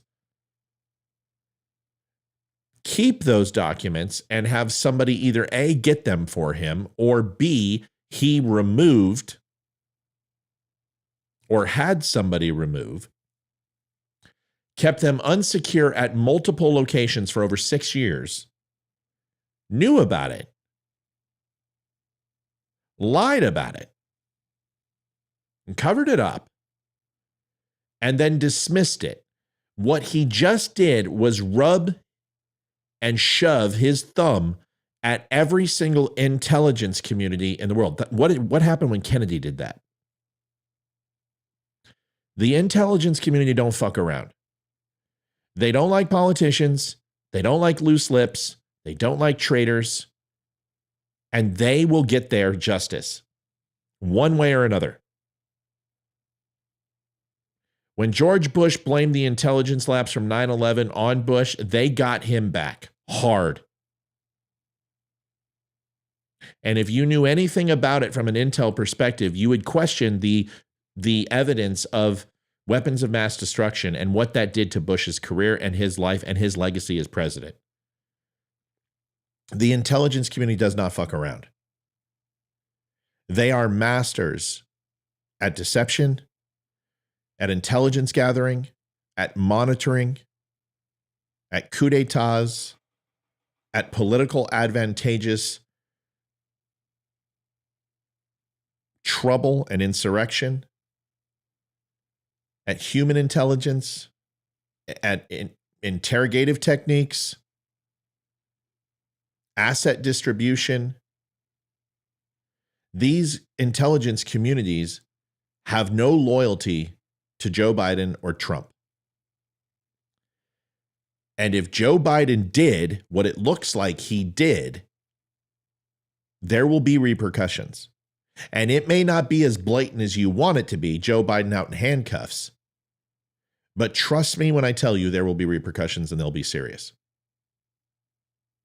If you don't think that's possible, then you have not watched history. And you're only taking it on Hillary Clinton and Donald Trump.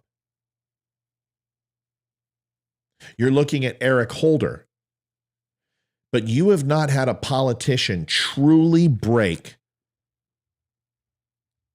intelligence doctrine and operational security to this level other than Hillary Clinton, Eric Swalwell with the Chinese spy, Dianne Feinstein. They were taken advantage of. Hillary Clinton made stupid, ignorant decisions and thought she was above the law. Donald Trump didn't give a fuck. Joe Biden cared about that information. That's why it's in his personal domicile. And he wanted that information. It would literally like being the vehicle with Chappaquiddick would have been in Ted Kennedy's driveway. It's that serious, man. The smoking gun is in his personal property, in his office. And the ramifications of that it wasn't planted and someone didn't put it there, all falls on his feet. This is serious, man. You're going to find out. You'll see. What happens, I don't know, but I'm telling you, if it was Leroy or myself or an admiral or a captain or a deputy director, they'd be in prison for the rest of their lives, period. With no equivocation at all. Ultimately, we'll have to just wait and see. Hopefully, justice will be served. Not oil. I had to crawl under a building with a government camera to take pictures to show the Corps of Engineers what the under the floor looked like, and then watch them delete the pics just so that there was no proof of what it looks like under that building. It was a skiff building. Yeah, dude. You just don't understand. You don't enter a skiff. In order to get these documents, he had to break the law. You just need to understand that. He had to break the law in order to get those documents. All you got to do is put him up in the stand and ask the question in the oversight committee, how did you get the documents? He's going to plead executive privilege. He is going to go ahead and fall back on executive privilege. But the problem is he doesn't get executive privilege because they blew Donald Trump up for the same shit and wouldn't let him do executive privilege. You don't understand. The Democrats fucked themselves at a level that I can't even begin to explain because of precedent. You need to just listen and watch. No one is above the law. We'll see. That's it.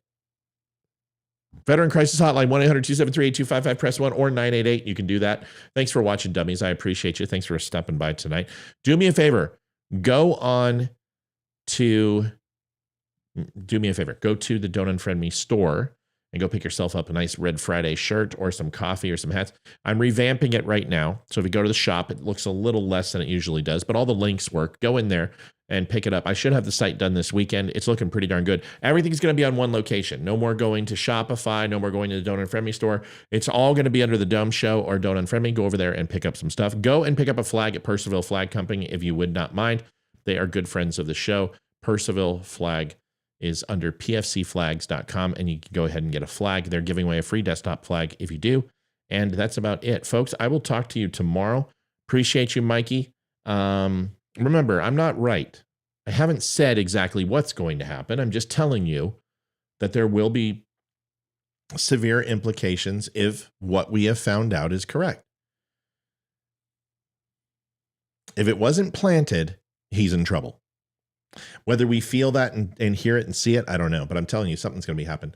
Matt, I emailed you my hoodie rating through the store. It's already on the store. Go look at the store. The rating's already on there. I approved it and put it in. All right, folks, I'm going to sleep. God bless. Veteran Crisis Hotline. You're a veteran. You need help. I'm tired. I got to go. Please pick up the phone. Reach out. It is extremely important, free of charge, and it will never be reported to your duty station.